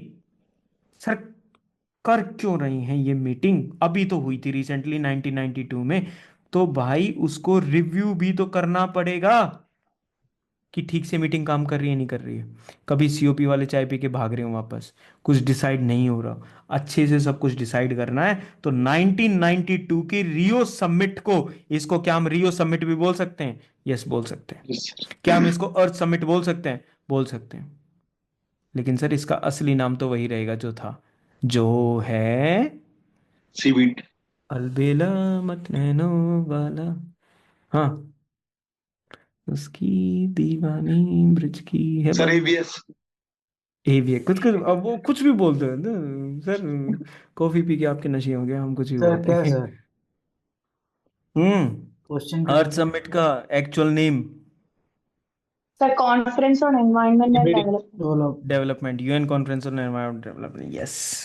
Okay, and an attempt to create new global deal on sustainable development. तो सर समझ में आ गई। नेक्स्ट टाइम एसए में इससे रिलेटेड कुछ आएगा तो हम यूटिलाइज कर लेंगे, हम कसम खाते हैं। ठीक है, हो गया। सीबीटी से रिलेटेड किसी को कोई क्वेश्चन याद हुई हैं? चीजें नहीं हुई हैं पहले ये बता दो। हुई है सर। ठीक है, झूठे ही यहाँ भर दिया करो, चल जाएगा काम। नेक्स्ट पे आ जाते हैं। इंडिया में क्या चल रहा है? इंडिया में इंडिया बना रहा है एनवायरमेंट प्रोटेक्शन एक्ट 1986। सर सुना सुना सा नाम लग रहा। ठीक है, बातचीत करते हैं, सुना सुना नहीं लगेगा। United Nation conference on human environment. अब ये एक और नई कॉन्फ्रेंस आ गई, ये क्या बला है? United Nation conference on human environment, ये हुई थी Stockholm which is in Sweden during 1972। Hello, 1972 में कॉन्फ्रेंस का नाम क्या था? Conference on human environment. Okay यहां तक ठीक है। The UNEP was created as a result of this conference. क्या तुमने नाम सुना एग्जाम पेपर्स में? यूएनईपी। तो यूएनईपी आया कहां से? यूएनईपी आया इस कॉन्फ्रेंस की वजह से। तो एक यूनाइटेड नेशन की एक कॉन्फ्रेंस होती है on the human environment in Stockholm Sweden in 1972। इस कॉन्फ्रेंस में से निकलकर आता है यूनाइटेड नेशंस एनवायरनमेंट प्रोग्राम। अब इसके बारे में हम बाद में स्टडी करेंगे। Okay sir, it was created as a result of this. उस टाइम पे इंडियन प्राइम मिनिस्टर कौन थी? इंदिरा श्रीमती गांधी। इंदिरा गांधी। इंदिरा, देखो तुम्हारी बुआ लगती है वो इंदिरा गांधी। श्रीमती कुछ मिसेस कुछ तो जोड़ो भाई। है वो इंटरव्यूअर पूछेगा किसी के बारे में। है एक रील देखी थी मैंने, वो रील में वो इंटरव्यू खत्म हुआ तो दैट एस्पिरेंट वाज लाइक कि दैट स्टूडेंट वाज लाइक कि okay it was night meeting you guys. ठीक है, तो इंटरव्यू पैनल ऐसा बोले भाई हम तेरे गाइस लगते हैं क्या, ये बता दो। हाँ सर, हम थोड़ी देर यार है। हाँ, तो that is the thing, take it lightly. ठीक है, पता लाइटली लेने को क्यों कह रहा हूँ? लाइटली लेने को इसलिए कह रहा हूँ कि जितना ज़्यादा स्माइल करोगे लेकिन फोकस को मेंटेन रखोगे ना, ट्रस्ट में ये ब्रेन तुम्हारी है ना एक एक इंफॉर्मेशन को कैप्चर करता चला जाएगा। तुम स्ट्रेस हो जाओगे ना, ये नहीं ले एक वर्ड भी तुम्हारे 1972 का ये नहीं 1642 बना देना तो बता देना मुझे। स्ट्रेस में। ठीक है, अभी करना है चिल। सर 1971 में वॉर हो गया, 1972 में हमें ह्यूमन एनवायरनमेंट की कॉन्फ्रेंस में जाके बैठ गए, हमने वहां पे सेमिनल स्पीच दे दी कॉन्फ्रेंस में, forward the connection between the ecological management and forward. Sir ये लाइन क्यों लिख रखी है? हमको ऐसा लग रहा है ये लाइन आपने ऐसे की वजह से लिख रखी है, बिल्कुल उसी की वजह से लिख रखी है। ठीक है, इंदिरा गांधी की जो स्पीच थी, ठीक है, श्रीमती इंदिरा गांधी की जो स्पीच थी, आवर लेट प्राइम मिनिस्टर, उन्होंने क्या बताया? Connection between the ecological management and poverty alleviation. हाँ हाँ सर, बात कनेक्ट हो रही है। गरीबी हटाओ के आंदोलन भी उसी टाइम का सिस्टम था। ठीक है ठीक है ठीक है सर, ये गरीबी हटाओ वाली बात है ना, ये हम 5 ईयर प्लान्स में करेंगे। आ रही है बात समझ में? हाँ ठीक है, आराम से। 2002 में एक रिपोर्ट आती है which is known as Stockholm plus 50। एक सेकेंड, 1972 में 50 जोड़ो, 2022 हो गया नहीं हो गया? अभी तुम प्लस कर रहे हो कि इसके नीचे 50 लिख दूं, 2 का 2 आ गया, 7 का 2 आ गया, ये 20 हो जाएगा। हाँ सर, बात तो सही कह रहे हो। ठीक है, तो 2022 में एक रिपोर्ट आई स्टॉकहोम 50, और उधर पेपर में क्वेश्चन आएगा स्टॉकहोम प्लस 50 नाम की रिपोर्ट किस चीज से रिलेटेड है? हमको पता है, it is related to United Nation conference on human development environment. ठीक है, क्योंकि 1972 के बाद ये रिपोर्ट इसको उसको करने, रिपोर्ट का नाम क्या था? Unlocking a better future. अच्छा एक बात बताओ, 1992 में जो मीटिंग हुई थी, उस मीटिंग को रिव्यू करने के लिए 2002 में क्या हुआ था? Sir world summit. नहीं सर, WSSD। हाँ, WSSD, world summit for world sustainable summit on development. Sustainable development, very good, कहाँ पर हुई थी? जोहानिसबर्ग में हुई थी। जोहान्सबर्ग, साउथ ठीक है, अफ्रीका। साउथ अफ्रीका में हुई थी। ठीक है, publish and citing this and that. ठीक है, made from the United Nation 19 giving recommendations for the future, दे लो रिकमेंडेशन। सर क्यों बताया? टॉपिक तो कुछ और था, ये तो बात नहीं जमी। यहाँ तो बात 1972 की चल रही है और यहाँ 2022 की चलने लग रही है, बात तो नहीं बन रही। टॉपिक अपना 1986 है, दूर दूर तक कोई रिलेशन नजर नहीं आ रहा। क्यों नहीं आ रहा? एनवायरमेंट प्रोटेक्शन एक्ट 19, ये देखो यहाँ पर कौन गया हुआ है, कुछ तो साइन करके आएंगे, उसको अपनी कंट्री में आके क्या करना है? इम्प्लीमेंट करना है। बिना इम्प्लीमेंट कोई बात बनेगी? हाँ नो। हाँ, जोर से बोलो, नहीं बनेगी। 1986 के अंदर through the act of the parliament, ठीक है, इस ईपीए को लेकर आए हम। नाउ ईपीए इज इंपॉर्टेंट बाबा। It was enacted in May 1986, force में आई, 26 सेक्शंस हैं, 4 चैप्टर्स हैं, widely consider important as a response to the Bhopal gas leak. ठीक है, फैक्ट्री कौन सी थी? इंडस्ट्री कौन सी थी? इंडस्ट्री का नाम क्या था? Union carbide. हैं, बड़ी बातचीत इंडस्ट्री के लोगों से। हाँ बता। कोई केमिकल इंडस्ट्रीज थी। हाँ, यूनियन उसने नाम कार्बाइड। बता दिया, अभी तूने सुना यूनियन नहीं, कार्बाइड। जीना भी धीरे धीरे बोल गई। Union carbide, it was a pesticide industry, right? कौन सी थी? पेस्टिसाइड, फर्टिलाइजर, ऐसे करके कुछ था ना? ठीक है, यस। उसमें से एक गैस लीक हो गई थी इस फैक्ट्री में से। मिथाइल कौन सी? Methyl isocyanide MIC। Methyl isocyanide, cyanide. MIC gas, highly poisonous, highly poisonous gas. रात को लीक हो जाती है, उसके बाद सुबह भोपाल में लोगों की डेथ हुई मिलती है। ओके, इतना बड़ा एनवायरनमेंट का डिजास्टर हो गया, एनवायरनमेंट को प्रोटेक्ट करना जरूरी है, 1986 में हम ये लेकर आ गए। कुछ को लगता है कि ईपीए 1986 इसकी वजह से भी आया, but there is another reason. The act was passed by the government under the article 253। Sir ये तो कॉन्स्टिट्यूशन का आर्टिकल है, बिल्कुल है। Under article 253 constitution of India, union government को एम्पावर किया जाता है to enact laws to give effect to the international agreement signed by the country. ठीक है सर, जो मतलब हमारी कंट्री का कोई भी पर्सन, मतलब ऐसा नहीं कि तुम चले गए कल जाके, नहीं ठीक है ताजमहल की डील डन, कल भिजवा देंगे। ठीक है, तो प्राइम मिनिस्टर वगैरह प्रेसिडेंट जो भी हैं, mostly it is the prime minister, ठीक है, वो जाते हैं, दे साइन इट, एंड जब वो वापस आते हैं they have to be implemented in the country. उसको इंप्लीमेंट करने के लिए we have this particular article, article 253, 253। Okay. The purpose of this act is to implement the decisions of the United Nations Conference on Human Development 1972। क्या तुम्हें बात clear होगी वो क्यों दे रखा ऊपर? अगर हमको EPA 1986 पढ़ना है तो पहले ये समझना था कि 1972 में एक कन्वेंशन होती है, उस कन्वेंशन का नाम है कॉन्फ्रेंस ऑन ह्यूमन एनवायरनमेंट, और वो स्वीडन में होती है, और इस कॉन्फ्रेंस से रिलेटेड है ये रिपोर्ट। ठीक है, इस कॉन्फ्रेंस को इंप्लीमेंट करने, इस कॉन्फ्रेंस के साइन को इंप्लीमेंट करने के लिए under article 253 India union government क्या करती है, एक एक्ट पास करती है, which is the environment protection act 1986। Clear होगी बात? हो जानी चाहिए भाई। Yes, Yes, sir. sir. फिर ठीक है, ऐसे तरीके से पढ़ो तुम्हारा डीएनए चेंज हो जाए। ठीक है, okay. Article 48A and 51A, ये तो कौन सा आर्टिकल है? This is the DPSP and this is the fundamental duty. Duties. Duty. ठीक है, इन दोनों में एनवायरनमेंट को सेफगार्ड करने की बात दे रखी है। वेरी गुड, ये हमें याद रह जाएगा। सर ये आ सकता है, बिल्कुल आ सकता है। EPA एम्पावर करता है सेंट्रल गवर्नमेंट को to establish authorities charge with the mandate of preventing environment pollution. कौन बनाएगा अथॉरिटीज को? सेंट्रल गवर्नमेंट बनाएगा। Central power government. कहां से मिलेगी? EPA से मिलेगी। सर हम नहीं घबराएं, आराम से। ठीक है, क्या है? आराम से, कोई कोई कोई जल्दबाजी नहीं, बिल्कुल आराम से।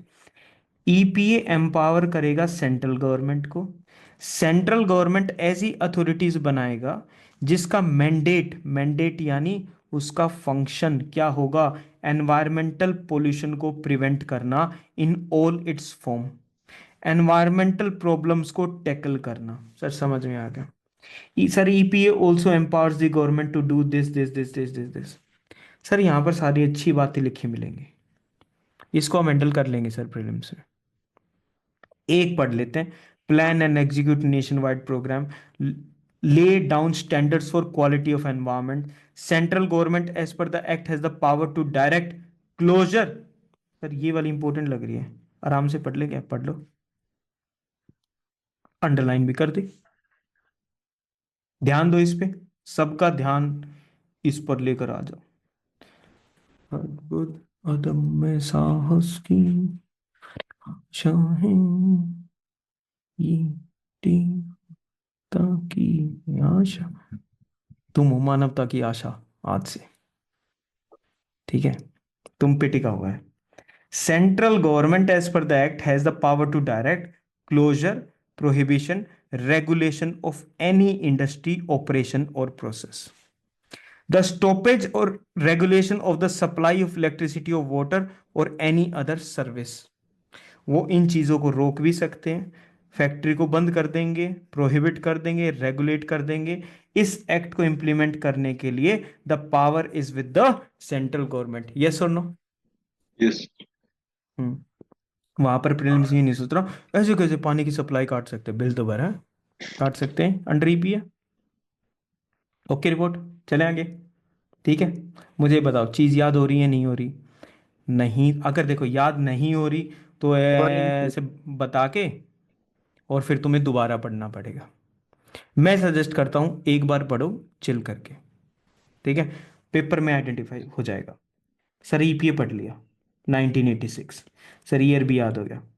Air prevention and control of pollution act आ गया। अब कौन सा एक्ट आ गया? अभी एयर को प्रोटेक्ट करना है। एयर प्रोटेक्शन एक्ट आया था 1981 में। क्यों आया था? सर एयर पोल्यूशन को रोकने के लिए आएगा, कैसी बात कर रहे हो? लेकिन सर इसको अमेंड कर दिया था 1987 में। अच्छा, अमेंड कर दिया था, चलो ठीक है। First attempt by the government of India to combat air pollution, ये पहला अटेम्प्ट था, इतना लेट, समझ रहे हो? 1981 में जाके इंडिया की आंख खोलती है, अच्छा एयर पोल्यूशन भी नाम की कोई चीज है। निखिल कामत के पॉडकास्ट से लोग उठ के जा रहे हैं कि तुम्हारे इंडिया में पोल्यूशन हो रखा है, एयर पोल्यूशन। ठीक है, तुम ये, हाँ, किसको किसको पता है ये बात है? Okay, good, fine, okay. आगे आगे देखते हैं। 1987 में इसको अमेंड कर दिया। सर ये अमेंडमेंट क्यों लेकर आए? एयर पोल्यूशन में क्या अमेंड करेंगे? अमेंड ये करेंगे, एयर पोल्यूटेंट की जो डेफिनेशन थी इस एक्ट के अंदर, मीन सॉलिड, लिक्विड और गैस, उसके अंदर हमने नॉइस को डाल दिया। सर एयर के अंदर नॉइस पोल्यूशन, हाँ जी, 1987 अमेंडमेंट के थ्रू हमने एयर पोल्यूशन के अंदर नॉइस पोल्यूशन ऐड कर दिया। अच्छा, इस पे इतना ध्यान क्यों दे रहे हो? क्योंकि नॉर्मली अगर इस स्टेटमेंट को पढ़ेंगे ना तो लॉजिक बैठेगा नहीं, है ना? ऐसा लगेगा ना एयर अलग है और ध्वनि अलग है कि नहीं? प्रीलिम्स में सिर्फ उन चीजों पे ध्यान देना है जो थोड़ी अलग है, जो नॉर्मल है उनको तुम हैंडल कर लोगे, हाँ या ना? Yes, sir. अगर शांत दिमाग रहा तो ओके, दिस ठीक है, ओके।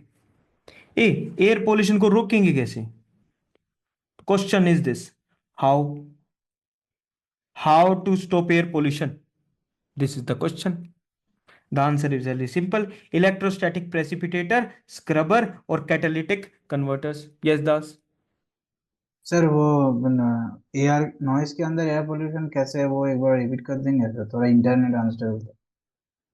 एक नहीं नहीं, एयर पोल्यूशन की डेफिनेशन में हमने नॉइस पोल्यूशन को इंक्लूड कर दिया। ओके, एयर पोल्यूटेंट्स की जो डेफिनेशन है कि what do you mean by air pollution, define तो करना पड़ेगा ना। तो उस डेफिनेशन में हमने डाल दिया सॉलिड, लिक्विड, गैस, और फिर हमने बोल दिया नॉइस भी अगर एक पर्टिकुलर लेवल से ज्यादा हो गई तो भी एयर पोल्यूशन के अंडर आ जाओगे। ठीक है? नहीं, इसके लिए अलग से एक्ट बनाते अच्छा थोड़ा ना लगेंगे। हाँ, इसको भी डाल दो उसी के अंदर, बात तो बराबर है क्या नहीं है? ठीक है, हो गया। सर एयर पोल्यूशन को रोकेंगे कैसे, ये आप बता चुके हो, ये तीन चीज आपने बताई थी, इलेक्ट्रोस्टैटिक प्रेसिपिटेटर, स्क्रबर और कैटालिटिक कन्वर्टर। याद करने जरूरी है। यस, अभी तक हम एनसीईआरटी ही पढ़ रहे हैं। ओ बाबा, एनसीईआरटी पढ़ रहे हैं अभी तक हम, तो थोड़ा ध्यान दो। ठीक है, इलेक्ट्रोस्टैटिक प्रेसिपिटेटर, इलेक्ट्रोस्टैटिक वर्ड को देख लो, कुछ प्रेसिपिटेटर कहां पर यूज होता है? Sir it is use in thermal power plants to control the air pollution. क्या करेगा सर? ये जो पर्टिकुलेट मैटर होते हैं ना, ठीक है, जो अलग अलग गैसेस से निकलते हैं, फ्लू गैसेस से थर्मल पावर प्लांट से निकलती हैं, ठीक है, उनको रिलीज होने से पहले उसके अंदर से पर्टिकुलेट मैटर को रिमूव कर देते हैं। सर ये सुना है, ये पीएम, सर ये PM10 सुना है, सर PM2.5 सुना है, सर PM1 भी सुना है। ठीक है, ये माइक्रोन साइज है पार्टिकल का, उसके डायमीटर है, मान लो ये 10 माइक्रोन का साइज है, तो इस पार्टिकल को बोलेंगे PM10। तो अगर PM10 इतना है, PM2.5 इतना है, PM1 इतना है, अच्छा बताओ तो ब्लड स्ट्रीम में कौन सा एंट्री ले लेगा? Sir Sir, PM1. PM1 चला, 10 PM नहीं नहीं, PM10 तो बड़ा हो गया ना, ब्लड स्ट्रीम में कैसे घुसेगा यार? 2.5 इसे sir. PM 2.5. नोज में से जाएगा कैसे? 1. कौन सा जाएगा? 2.5. 1 चला जाएगा, लंग्स के थ्रू चला जाएगा, लंग्स के थ्रू चला जाएगा। ठीक है, ठीक है सर, हो गया, आ गया, हो गया, ब्लड में चला गया। ठीक है, जा सकता है, बात आ गई समझ में? आगे बताता हूँ ना, अभी तुम चिंता क्यों कर रहे हो, मैं तो हूँ यार, तो अभी तक हम हैं। It works by using electrostatic forces to capture and collect the dust. ठीक है सर, ये चिमनी होगी, यहाँ पर ये फिट कर दिया, यहाँ से धुआं निकलेगा, ये इसको कैप्चर कर लेगा और धुएं में से PM- हो जाएगा। ठीक है, ओके, समझ में आ गया। सर ये स्क्रबर क्या है? स्क्रबर भी एक पोल्यूशन कंट्रोल डिवाइस है। क्या काम आता है? टू रिमूव गैसियस पोल्यूटेंट्स सच है सर सल्फर डाइऑक्साइड और नाइट्रोजन ऑक्साइड्स को कंट्रोल करने का। सर ये स्क्रबर हमको बिल्कुल ठीक लग रहा है। ठीक है, क्यों सर ऐसा लग रहा है कि स्क्रबर ना एसिड रेन होने से रोक सकता है? क्योंकि सर एसिड रेन के ये दो मेन कंपोनेंट्स हैं, नाइट्रोजन ऑक्साइड्स, सल्फर डाइऑक्साइड, है या नहीं है? Yes, sir. बस फिर से रिवाइज हो गया। बिना उम्मीद के लोगों आगे सुनो। पर्टिकुलेट मैटर, चेहरे पे रखो खुशी, ठीक है, कि ठीक है आराम से सारी चीज़ें धीरे धीरे समझ में आने लग रही हैं। थोड़ा सा दो अपने आप को शाबाशी कि पढ़ाई कर रहे हो, ठीक है। सर पे बांध लो कफन और आगे बढ़ो। हाँ चलो। Particulate matter from industrial emissions, particular in thermal power plants, ठीक है कर लेंगे। It works by bringing the polluted gas in contact with the liquid. Sir ये कुछ इलेक्ट्रोस्टैटिक फोर्स का यूज कर रहा था, ठीक है। सर ये कुछ लिक्विड का यूज कर रहा है, यूजुअली वाटर और an alkaline solution to absorb and neutralize the pollutants, ठीक है। सर ये वाटर का यूज करता है, SO2 और NO को वाटर मिक्स कर लेता है, वाटर को बाहर कर देते हैं ताकि वो एयर में ना जा सके। सर इससे तो लेकिन वाटर पॉल्यूशन हो जाएगा, वाटर को ट्रीट कर देंगे, इतना वो मत करो। कैटालिटिक कन्वर्टर्स कौन से? Catalytic converters. Sir catalytic converters sir है ना थोड़ा सा महंगा सा कुछ लग रहा है। They are expensive metals namely platinum, palladium, rhodium as the catalyst are fitted into what? Sir automobiles. क्या होते हैं ऑटोमोबाइल्स? कार होते हैं सर। कार होते, वेरी गुड। मोटर नहीं मतलब व्हीकल्स। आसान क्वेश्चन भी तो पूछूंगा, ऐसा मतलब कि हार्ड पेपर थोड़ी ना सेट कर रखा है। और ये आसान क्वेश्चन था, automobiles is equal to cars for reducing emission of poisonous gases, poisonous होते हैं। तो कैटालिटिक कन्वर्टर्स के अंदर क्या यूज होता है? Expensive metals like platinum, palladium, rhodium use होते हैं। क्वेश्चन आ गया, catalytic converters are used in preventing air pollution, which of the following metals are used? ये तीन नाम सामने आएंगे, तुम सोचोगे सर पैलेडियम तो लग रहा था, रोडियम भी लग रहा था, सर प्लेटिनम तो ये कोई ये नक्षत्र वगैरह ज्वेलरी वगैरह में सुना था, तो हम इसको टिक नहीं करके आए, ठीक है। ये कौन से ज्वेलर्स हैं? कौन से ज्वेलर्स है भाई? रोकड़े। अरे है ना, पार्टलैंड नहीं सर। है, अरे ज्वेलर, PC ज्वेलर्स। इसी से। हाँ मजाक जिसका बनाना है उसका देखते हैं ना। PC ज्वेलर्स, ठीक है, जहां देखो PC ज्वेलर्स, ठीक है। तुमको ये चीज यहां तक क्लियर होगी? ठीक है। Yes, sir. Take a deep breath so that we move forward. आराम से जस्ट रिलैक्स योर बॉडी, ध्यान। Winner, take a Yes, deep sir. Breath and understand कि we have completed till here, and इसके आगे जो हमारे PDF में आएगा वही हमारा एकमात्र गोल है। Understanding that you have one task at a time to be completed with 100% energy. This concept is nothing but meditation.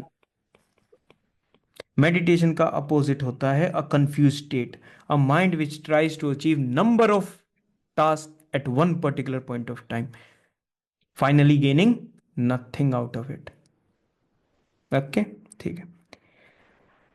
अभी एयर पोल्यूशन को और कंट्रोल करेंगे, जो ये क्या लिख पोल्यूशन को, एयर पोल्यूशन को भी और कंट्रोल करेंगे। कैसे कंट्रोल करेंगे? Through the Bharat stage emission standards. Sir इसमें भारत वर्ड आ रहा है, सर ये इंडिया से रिलेटेड है जी, इंडिया से रिलेटेड है। कौन से स्टैंडर्ड्स? Emission standard. सर ये एमिशन कार्स वगैरह में से निकलते होंगे, बिल्कुल निकलते। सर कार के पोल्यूशन को रोकने के लिए हमको पता है क्या करते हैं, क्या करते हैं, क्या यूज करते हैं? Catalytic converters. Catalytic converters use करते हैं, ठीक है। ठीक है, तो ये भारत स्टेज एमिशन स्टैंडर्ड्स हैं क्या? स्टैंडर्ड्स यानी limits, rules. Emission standards air pollution के रूल्स, किसके? इंडिया के। स्टेज मतलब लेवल्स। इंडिया। क्लियर हो गया? सबसे ज्यादा स्ट्रिक्ट कौन से होंगे? फर्स्ट वाला स्ट्रिक्ट होगा या सिक्स्थ वाला स्ट्रिक्ट होगा? 6th से। सिक्स्थ वाला। Sir six. अभी कौन सा चल रहा है? सर अभी भारत स्टेज 6। Six. सर हमने लिखा हुआ देखा है, गाड़ियों के पीछे लिखा रहता है BS6। Yes sir. No. BS6, ठीक है सर, समझ में आ गया। Bharat stage emission standards are emission standards instituted by government of India. Clear है sir? It regulate the output of air pollutants. क्या करता है? रेगुलेट करता है कितना एयर पोल्यूशन होगा या नहीं होगा। From the compression ignition engines and spark ignition engines. अलग अलग टाइप के इंजन्स होते हैं, नंबर 1 नंबर 2, दोनों में काम करते हैं, including motor vehicles. The standards and the timeline for the implementation are set by the central pollution control. Sir ये इंपॉर्टेंट सा लग रहा है कुछ। सर भारत स्टेज के जो भी स्टैंडर्ड्स होंगे उनका स्टैंडर्ड क्या होगा, कब वो इंप्लीमेंट होंगे, उनकी टाइमलाइन फॉर इंप्लीमेंटेशन, सर इसको सेंट्रल पोल्यूशन कंट्रोल बोर्ड करता है। और सर ये सेंट्रल पोल्यूशन कंट्रोल बोर्ड ना ministry of environment forest and climate change के अंदर में आता है। क्लियर होगी बात? सर ऐसा एक क्वेश्चन भी आया था कि Yes, sir. या इसको बिल्कुल BS6 का एक क्वेश्चन आ रखा है पहले, ठीक है ना, तुम घबरा मत इस चीज में, ठीक है। मिल के ना मतलब 70-80 क्वेश्चन ढूंढ लेंगे हम आराम से, कि ये आएगा ये आएगा ये आएगा ये आएगा, ठीक है। बात को अपने तक सीमित रखो। जय महाकाल, आगे बढ़ो। स्टैंडर्ड्स और टाइमलाइन फॉर इंप्लीमेंटेशन कौन डिसाइड करेगा? सर CPCB डिसाइड करेगा। सर CPCB किस मिनिस्ट्री के अंदर आता है? सर मिनिस्ट्री ऑफ एनवायरमेंट के अंदर Environment, आता है, forest, MOEFCC habitat. ठीक है, मोइफ के अंदर आता MOE है, okay. In 2002, the Indian government accepted the report submitted by the Mashelkar committee. 2002, ये लगभग 2000 से शुरू हो गए थे BS1 से, अभी कौन से चल रहे हैं? BS6 चल रहे हैं। BSc.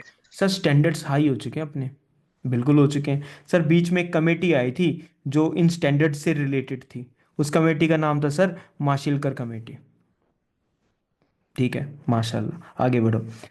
The committee proposed a roadmap for the rollout of the Euro-based emission norms for India। ठीक है, मतलब यूरोप के अंदर पहले से ही कुछ एमिशन नॉर्म्स हैं, उन नॉर्म्स को हम कॉपी करें, इंडिया के अकॉर्डिंग बनाएं और हम लेकर आ जाएं भारत स्टेज नॉर्म्स। क्लियर होगी बात? बस डन, यही था। बता क्या है air pollution? Yes Das. Sir वो जो दो टाइप की इंजन है ना, कंप्रेशन इग्निशन इंजन और हम्म स्पार्क इंजन इंजन, हम्म उसे फर्स्ट वाला के एग्जांपल दे सकते हैं आप? कंप्रेशन वो एक इग्निशन इंजन एग्जाम्पल मतलब कैसा एग्जाम्पल? अरे मतलब बीटेक वालों से पूछो भाई, कहाँ से तुमको इंजन की जानकारी दूंगा, हैं? नहीं नहीं सर, मतलब जैसे मोस्ट ऑफ द कार्स में स्पार्क प्लग होते हैं तो वैसे देख, अपने को तो यहाँ दो चीजें पता है, ठीक है, पेट्रोल की पेट्रोल गाड़ी है, डीजल की डीजल गाड़ी है, ईवी अभी है। CNG इंट्रोड्यूस होगी, ठीक है, अभी इलेक्ट्रिक कार्स आ गई। बीइंग वेरी ट्रूथफुल, ना तो इसके बारे में पढ़ने की इच्छा है, ठीक है, ना मैं पढ़ना चाहता हूँ, ठीक है, और मैं बताना भी नहीं चाहता, ठीक है। बीटेक किसी ने कर रखी है यहाँ पे? अभी कोई हाँ नहीं सर Yes, मेरी sir. ही है सर, है? मेरा ही बीटेक है सर। तो इसलिए क्वेश्चन आ रहा है। जल्दी बता दो तो, जल्दी ज्ञान को हमारे में, ये क्या प्रोफेसर तू सारा ज्ञान अपने पास रख ले ला, ज्ञान बांटने का ऐसे, ठीक है। बताओ क्या आएगा? Compression ignition engine spark, spark plug वाला तो गाड़ी में होता है, ये तो इतना तो पता है कि स्पार्क प्लग गाड़ी बंद हो जाती है ना, if a car you are going somewhere and the car stops, ठीक है, I can handle that particular point, ठीक है, और कार का अगर टायर में प्रॉब्लम आ जाए तो I can change that, these two things I can do with the car, ठीक है। द मोस्ट इंपॉर्टेंट थिंग्स, हाँ डिफरेंस वगैरह का नहीं पता, मैं स्किप कर दूं या मतलब अभी है क्लास, क्या करें मतलब आगे बढ़ जाऊं भाई, क्या है? Yes, sir. आगे बढ़ेंगे सर. हाँ तो ये स्पार्क पेट्रोल इंजन में होता है, ठीक है, गुड, स्पार्क पेट्रोल इंजन में होता है। now DK was some very, DK अगर इससे रिलेटेड क्वेश्चन आ गया ना, क्वेश्चन मैं तुझे याद करूंगा, ठीक है, ओके। स्पार्क पेट्रोल, ठीक है, समझ में आ गया। 2002 की कमेटी का नाम याद हो गया, इस पार्ट को मैं काट दूंगा, खाली तुम खुश हो रहे, ठीक है, हो गया, okay. Now that we have completed the air pollution, now we have completed the air Air pollution, pollution. ठीक है। तो एयर के बाद हम आते हैं वाटर पोल्यूशन पे। ऐसा बहुत मन करेगा, क्या करेगा? मन, हाँ, मन, वो है ना, वो शुक्नी बोलता है रणभूमि में युद्ध हो उससे पहले मन भूमि में खेला जाता है। ठीक है, तो मन भूमि में पता क्या होगा, जब मन भूमि में तुम्हें थोड़ी थोड़ी चीजें आनी शुरू हो जाएंगी ना, हैं, और तुम्हें सब कुछ रिलेटेड लगने लगेगा, तुम पता क्या सोचोगे, ठीक है मैं और करने लग जाता हूँ, और करने लग जाता हूँ, और तुम ये भूल जाते हो पीछे वाला गायब हो जाएगा। ठीक है, जबकि यूपीएससी में क्या करना है, ये लिमिटेड पोर्शन करना है, और इस लिमिटेड पोर्शन को ऐसे कंसोलिडेट करके हमें इसको वापस से क्या करना है, हमें इसको रिवाइज करना है। क्लियर होगी यहां तक बात है? Revision is the key, revision is the, की। ठीक है। वाटर पोल्यूशन पे आ जाते हैं। वाटर पोल्यूशन 1974 का था सर। ईपीए कब का था? 1986 का। सर एयर वाला कौन कब का था? 1981 का। वन। वाटर कब का है? 74। सर ये तो स्टॉकहोम के दूसरे साल में ही हो गया था। बिल्कुल हो गया था। The act provides for the prevention of and control of water pollution and for the maintaining and restoring of the wholesome of the water। ठीक है, ओरिजिनली एक्ट 25 स्टेट्स में एप्लीकेबल था, 2 बार अमेंड हो चुका है, 1988 एंड 2003। रेगुलेटरी बॉडीज कौन सी हैं? CPCB and state pollution. एक सेकंड रुक जाओ सर, यहां पर भी आप इसकी बात कर रहे थे, एयर पोल्यूशन में आप सीपीसीबी की बात हुई थी या नहीं हुई थी? Yes sir. ठीक है, Yes, sir. वाटर पोल्यूशन में भी सीपीसीबी की बात हो रही है और स्टेट पोल्यूशन कंट्रोल बोर्ड्स की भी बात हो रही है। चलो सर बताना आगे इसका क्या रिलेशन है, यहाँ पे क्यों इतना फोकस दे रहे हो? अप्रूवल कहां से मिलेगा? मैंडेट अप्रूवल किसको चाहिए? Mandatory for the industrial units to get a permission from the respective state boards before setting up factories. State के अंदर किसी को इंडस्ट्रियल यूनिट लगानी है तो उसको स्टेट पोल्यूशन कंट्रोल बोर्ड से परमिशन की जरूरत है। यस और नो? क्या पता आपका वेस्ट मटेरियल पानी में जा रहा हो, state pollution control board check करेगा, अगर जा रहा होगा तो वो चुपचाप पैसे लेके चुप बैठ जाएंगे। ठीक है, बट हम ये ओपनली करप्शन के चार्जेस नहीं लगाएंगे, विच इज रॉन्ग। ठीक है, दिस इज समथिंग प्रेजुडिस। मेरा भारत बदल रहा है, आगे बढ़ो। The parliament recently pass the water prevention amendment act 2024। Sir ये इंपॉर्टेंट लग रहा है फिर। सर स्टैटिक सिलेबस, ध्यान से सुनना सर, जहां पर स्टैटिक सिलेबस करंट अफेयर से मैच हो जाएगा वो एरिया इंपॉर्टेंट है। सर ये वाटर पोल्यूशन एक्ट है 74, ये अमेंडमेंट है 2024। सर इस अमेंडमेंट को पढ़ लें एक बार डिटेल में, थोड़ा सा पढ़ें क्या? अब हमारे जीवन में इस अमेंडमेंट के अलावा और कोई काम नहीं है, भूल जाओ सब कुछ। ठीक है, कब हुआ था? अमेंडमेंट एक्ट आया 2024 में। किस चीज को अमेंड करा? अरे वाटर 1974 के पोल्यूशन एक्ट को अमेंड करेगा। Control. It specify the central government in consultation with CPCB, in consultation with, may exempt certain categories of industrial plants for obtaining such consent. ठीक है, मैंडेटरी है कंसेंट लेना, yes sir. लेकिन central government CPCB के consultation के बाद कुछ categories of industrial plants को क्या कर सकती है? सर एग्जेम्प्ट कर सकते हैं। आ गया सर समझ? सर एग्जामिनर यहां पर है ना, स्टेट पोल्यूशन कंट्रोल बोर्ड लिखने की सोचेगा, हम इसका ध्यान रखेंगे। क्यों? क्योंकि उसको मैंडेटरी परमिशन किससे लेनी थी? सर स्टेट बोर्ड से। तो हमको भी थोड़ा बहुत ऐसा लगेगा कि यहां पर तो स्टेट बोर्ड ही आना चाहिए था, बट यहां पर क्या है? Central pollution control board. क्या यहां तक बात क्लियर है सभी के? ठीक है, very good. It adds that the central government may issue guidelines for grant refusal cancellation of the consent granted by अरे दादा, एसपीसीबी ने अगर मैंडेटरी परमिशन दे भी दी तो सेंट्रल गवर्नमेंट के पास इशू कर सकता है गाइडलाइंस, ग्रांट रेफ्यूजल और कैंसलेशन ऑफ दैट कंसेंट। बात आ रही है समझ में? पावर किधर जाने लग रही है? The power is going towards the central government. State से वो वाला पार्ट ले लिया है। ठीक है, एक्ट डीक्रिमिनलाइजेस। डीक्रिमिनलाइज का मतलब होता है जब इस आप एक्ट के अंदर कोई भी गलती कर रहे थे ना तो आपको सजा हो रही थी जेल, सीधा डायरेक्ट जेल। ठीक है, लेकिन अब इस अमेंडमेंट ने क्या कर दिया, डीक्रिमिनलाइज कर दिया। इसका मतलब जेल जाने वाले प्रोविजंस को गायब, ठीक है, कर दिया। सेवरल इंस्टेड इम्पोज, ऐसे बोला 10,000 दे देना है 15 लाख दे देना, या तो 10,000 का फाइन हो जाएगा या 15 लाख का फाइन हो जाएगा ज्यादा से ज्यादा। जिसने 200 करोड़ की इंडस्ट्री लगाई है उसे तुम 10,000 मांग रहे हो, मतलब भाई सच बेइज्जती। ठीक है, okay. Act specifies that the head of the department will be required to pay penalty equal to 1 month of their basic salary if the department violates any provision of the act. किसके ऊपर ला दिया, अगर ये act violet होता है, अगर ये act violet होता है तो क्या होगा, head of the department penalty को पे करेगा। कितनी पेनल्टी पे करेगा, equal to 1 month of their basic salary. चलो बेसिक है, टीडी वो सब हटा बटा ना, बेसिक बेसिक तो भरी जाए, नो इश्यू। अगर डिपार्टमेंट ने इस एक्ट के किसी भी प्रोविजन को वोलेट करा तो डिपार्टमेंट का हेड पेनल्टी भरेगा।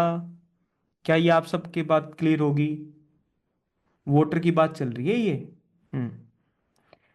Currently the water amendment act will apply to Himachal Pradesh, Rajasthan, both pass resolution to amend the act and the union territory. कहां पर होगा ये अप्लाई, कहां पर होगा ये एक्ट, हिमाचल प्रदेश में होगा, राजस्थान में होगा, and the union territories. Sir इनको कहें परमिशन दे रहे हैं कि इनमें अप्लाई होगा, who pass resolution to amend the act, because water is a state subject, water is a state subject, remember this. Okay, article 252, it empowers the parliament to legislate on matters with respect to which it lacks legislative power. अगर parliament के पास कुछ topics के regarding power नहीं है legislation की, 252 के through उसको मिल जाती है। Any such act by the parliament should apply to the state passing such resolution and to any other state by which it is adopted. एक बार इसको दोबारा पढ़ लो, लास्ट स्टेटमेंट को पढ़ लो, नॉट दैट इंपॉर्टेंट, पढ़ लो एक बार इसको, फिर आगे चलते हैं थोड़ा सा। सर हम्म फिर हमें इस पूरे में से इम्पोर्टेंट कौन से ऐसे देखना है जो बिल्कुल हमें। आराम से देखना, उसी पे तो हम बात करते आए हैं। अमेंडमेंट एक्ट आया, अमेंडमेंट एक्ट में बोला central government with in consultation with CPCB, वो इसकी नहीं सुनेंगे, डीक्रिमिनलाइज कर दिया, ये ध्यान में रखेंगे। हिमाचल प्रदेश पे अप्लाई है, राजस्थान पे और यूनियन टेरिटरीज पे अप्लाई है। ये 3 बातें हैं इसके रिगार्डिंग, क्लियर होगी बात। हाँ, मेरे को तो यस सर। मुश्किल नहीं लग रहा, क्वेश्चन आएगा तो डील हो सकता है, हाँ या ना बोल भाई। हम्म। नहीं, हमने जब पेपर में पीवाईक्यूज में जब हमने सारी चीजों को इतना डिटेल से समझा, हमने बस यही तो देखा था कि यार सारा का सारा क्वेश्चन कॉमन सेंस से सोल्व हो सकता है, बट कभी कभी 1 या 2 पॉइंट अटका देता है, हाँ या ना। Yes, sir. 1 या 2 पॉइंट ही तो अटका रहा था। अरे वही तो 1 या 2 पॉइंट करने के लिए बैठे हैं महाजन भाई, बात आ रही है तुम्हारी समझ में। बस परफेक्ट, ये हो गया हमारा वाटर प्रिवेंशन और control pollution act 1974। Air pollution हमने कर लिया, ठीक है। एनवायरमेंट प्रोटेक्शन एक्ट 1986 कर लिया, सीबीडी वगैरह सारा हमने लर्न कर लिया साथ साथ। Okay, so now our next topic will be dissolved oxygen. So we'll be talking about dissolved oxygen after this. ठीक है? So under the dissolved oxygen, we'll be talking about the presence of organic and inorganic waste in the water. Okay, so now let us understand this. हमारे जो water होता है उसके अंदर organic और inorganic waste होता है। सर बिल्कुल क्लियर है, ऑर्गेनिक वाला सर ये लिविंग प्लांट्स एंड एनिमल्स की वजह से आएगा, सर इनऑर्गेनिक है ना जो न्यूट्रिएंट्स की वजह से आएगा। सर क्लियर है, ऑर्गेनिक और इनऑर्गेनिक वेस्ट हम पहले कर चुके हैं, ओके है, कनेक्ट हो रही हैं चीजें, वेरी गुड। जिसका कैमरा बंद है वो ओपन कर लो भाई, ठीक है। जब ये वाटर के अंदर आता है, it decreases the dissolved oxygen content of the water. जब ऑर्गेनिक और इनऑर्गेनिक वेस्ट वाटर के अंदर मिक्सअप होंगे तो उस वाटर के अंदर जो डिसोल्व्ड ऑक्सीजन की क्वांटिटी है वो डिक्रीज हो जाएगी। डिसोल्व्ड ऑक्सीजन की क्वांटिटी डिक्रीज हो जाएगी। ठीक है याशु खुशी। Water having dissolved oxygen content below 8 milligram per litre में बी कंसिडर्ड कंटामिनेटेड। क्या पानी के अंदर ऑक्सीजन डिसोल्व हुआ मिलता है? यस कहो हाँ। नहीं मतलब फिश कैसे ब्रीथ करेंगे, नहीं तो अगर नहीं हुआ तो। ठीक है ओके। पानी के अंदर ऑक्सीजन डिसोल्व हो रखा होता है, लेकिन अगर पानी के अंदर आप ऑर्गेनिक और इनऑर्गेनिक वेस्ट को इंक्रीज कर दोगे तो डिसोल्व्ड ऑक्सीजन डिक्रीज हो जाएगा। किसको खतरा होगा? जो उसके अंदर स्पीशीज है। क्लियर है यहां तक बात? वेस्ट बढ़ेगा तो ऑक्सीजन लेवल कम हो जाएगा। कचरा भरेगा तो ऑक्सीजन कम हो जाएगा, सिंपल सी बात है।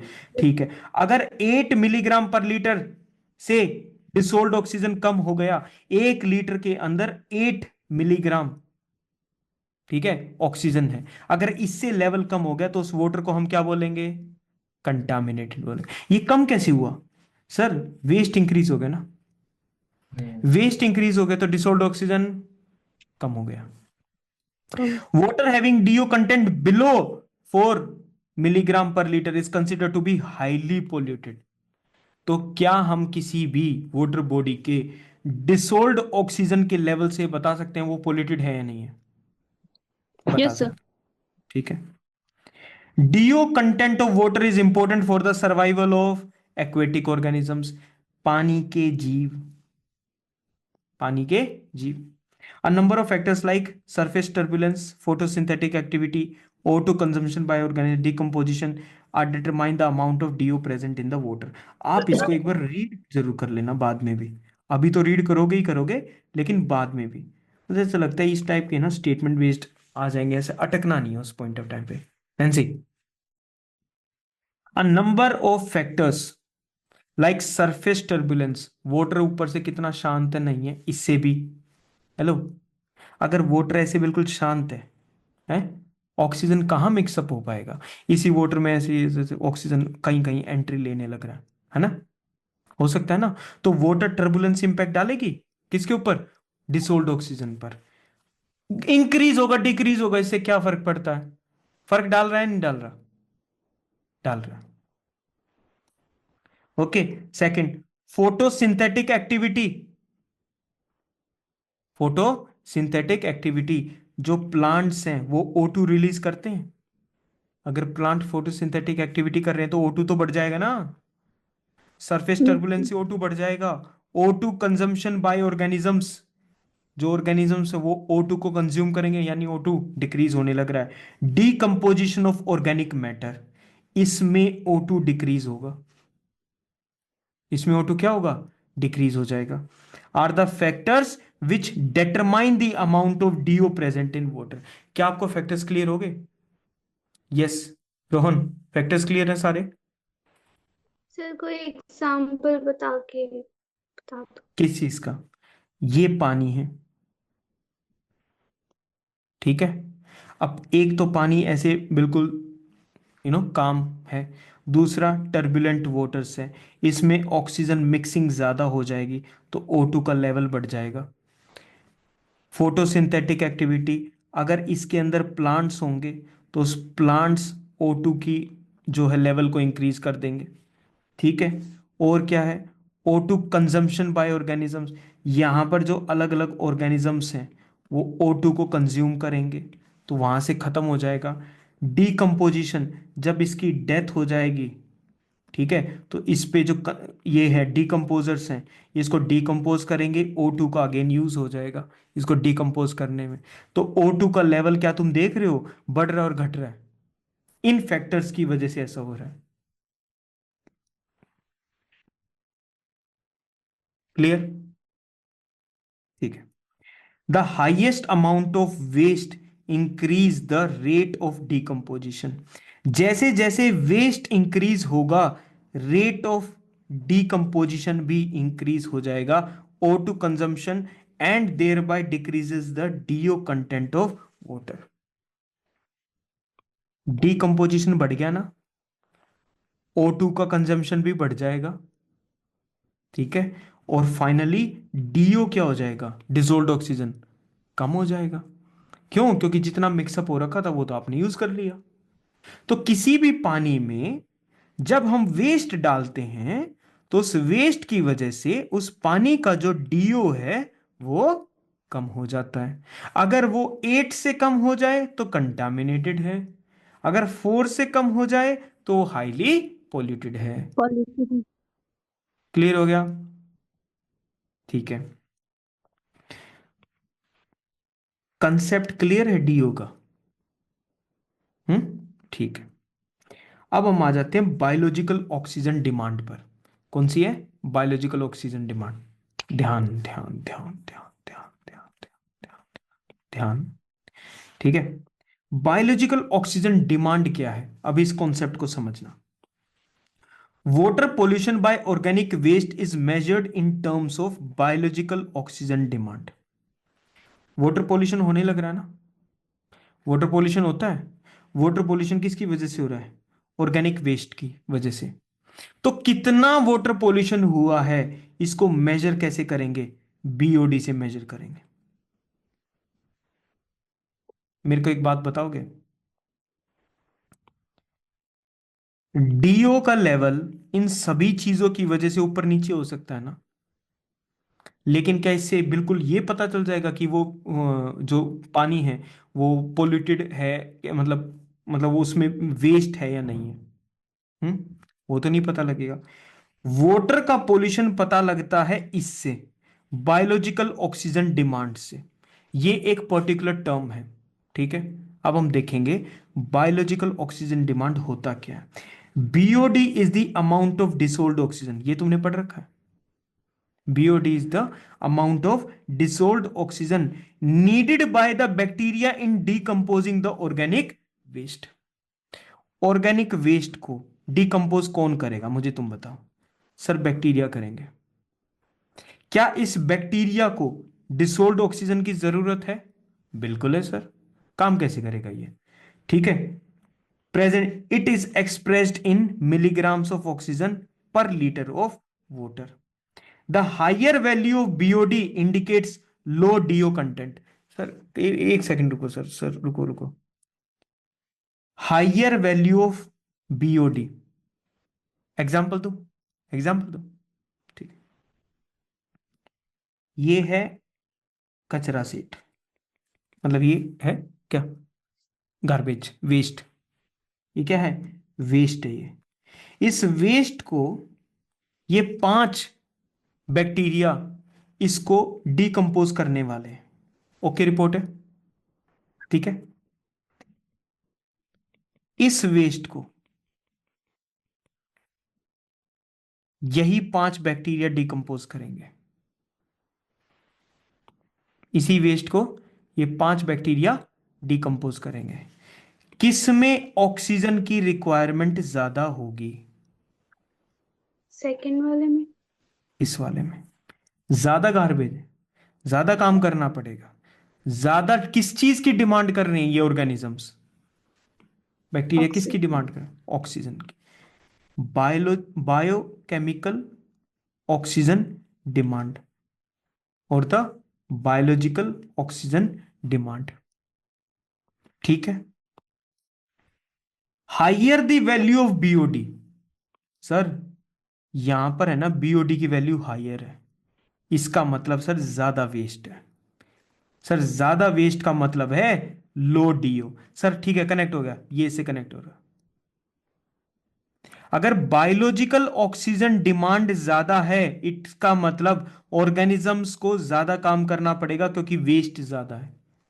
और हम अभी पढ़ के आए थे वेस्ट अगर ज्यादा है तो डिसोल्ड ऑक्सीजन कम हो जाएगा। सो सर BOD हायर है तो DO उल्टा है। सर ये देखो BOD, सर ये DO, ये बढ़ेगा, सर ये घटेगा। हो गया सर कनेक्ट, ठीक है। Higher value of BOD indicates low DO content.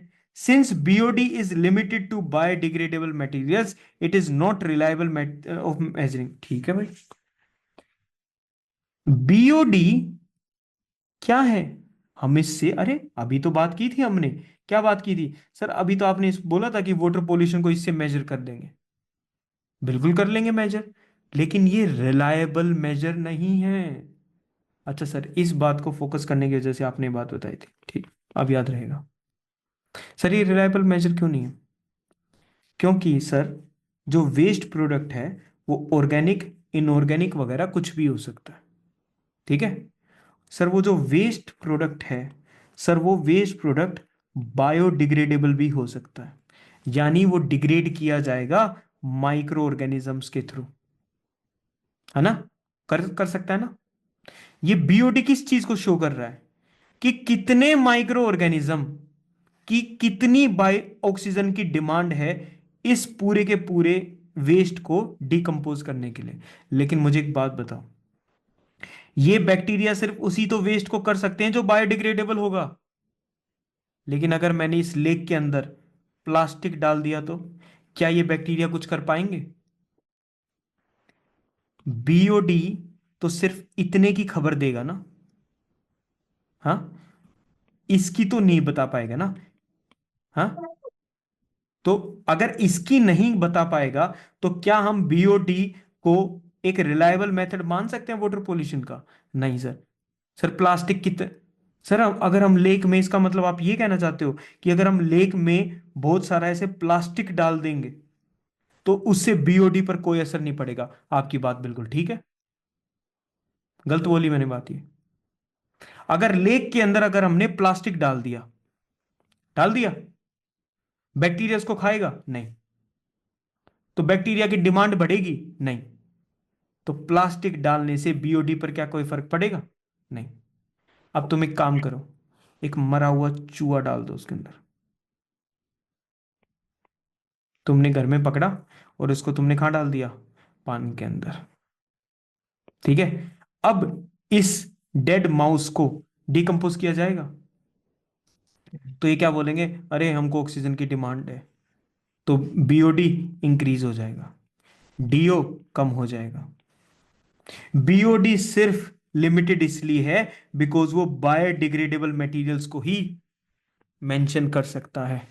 Clear होगी बात?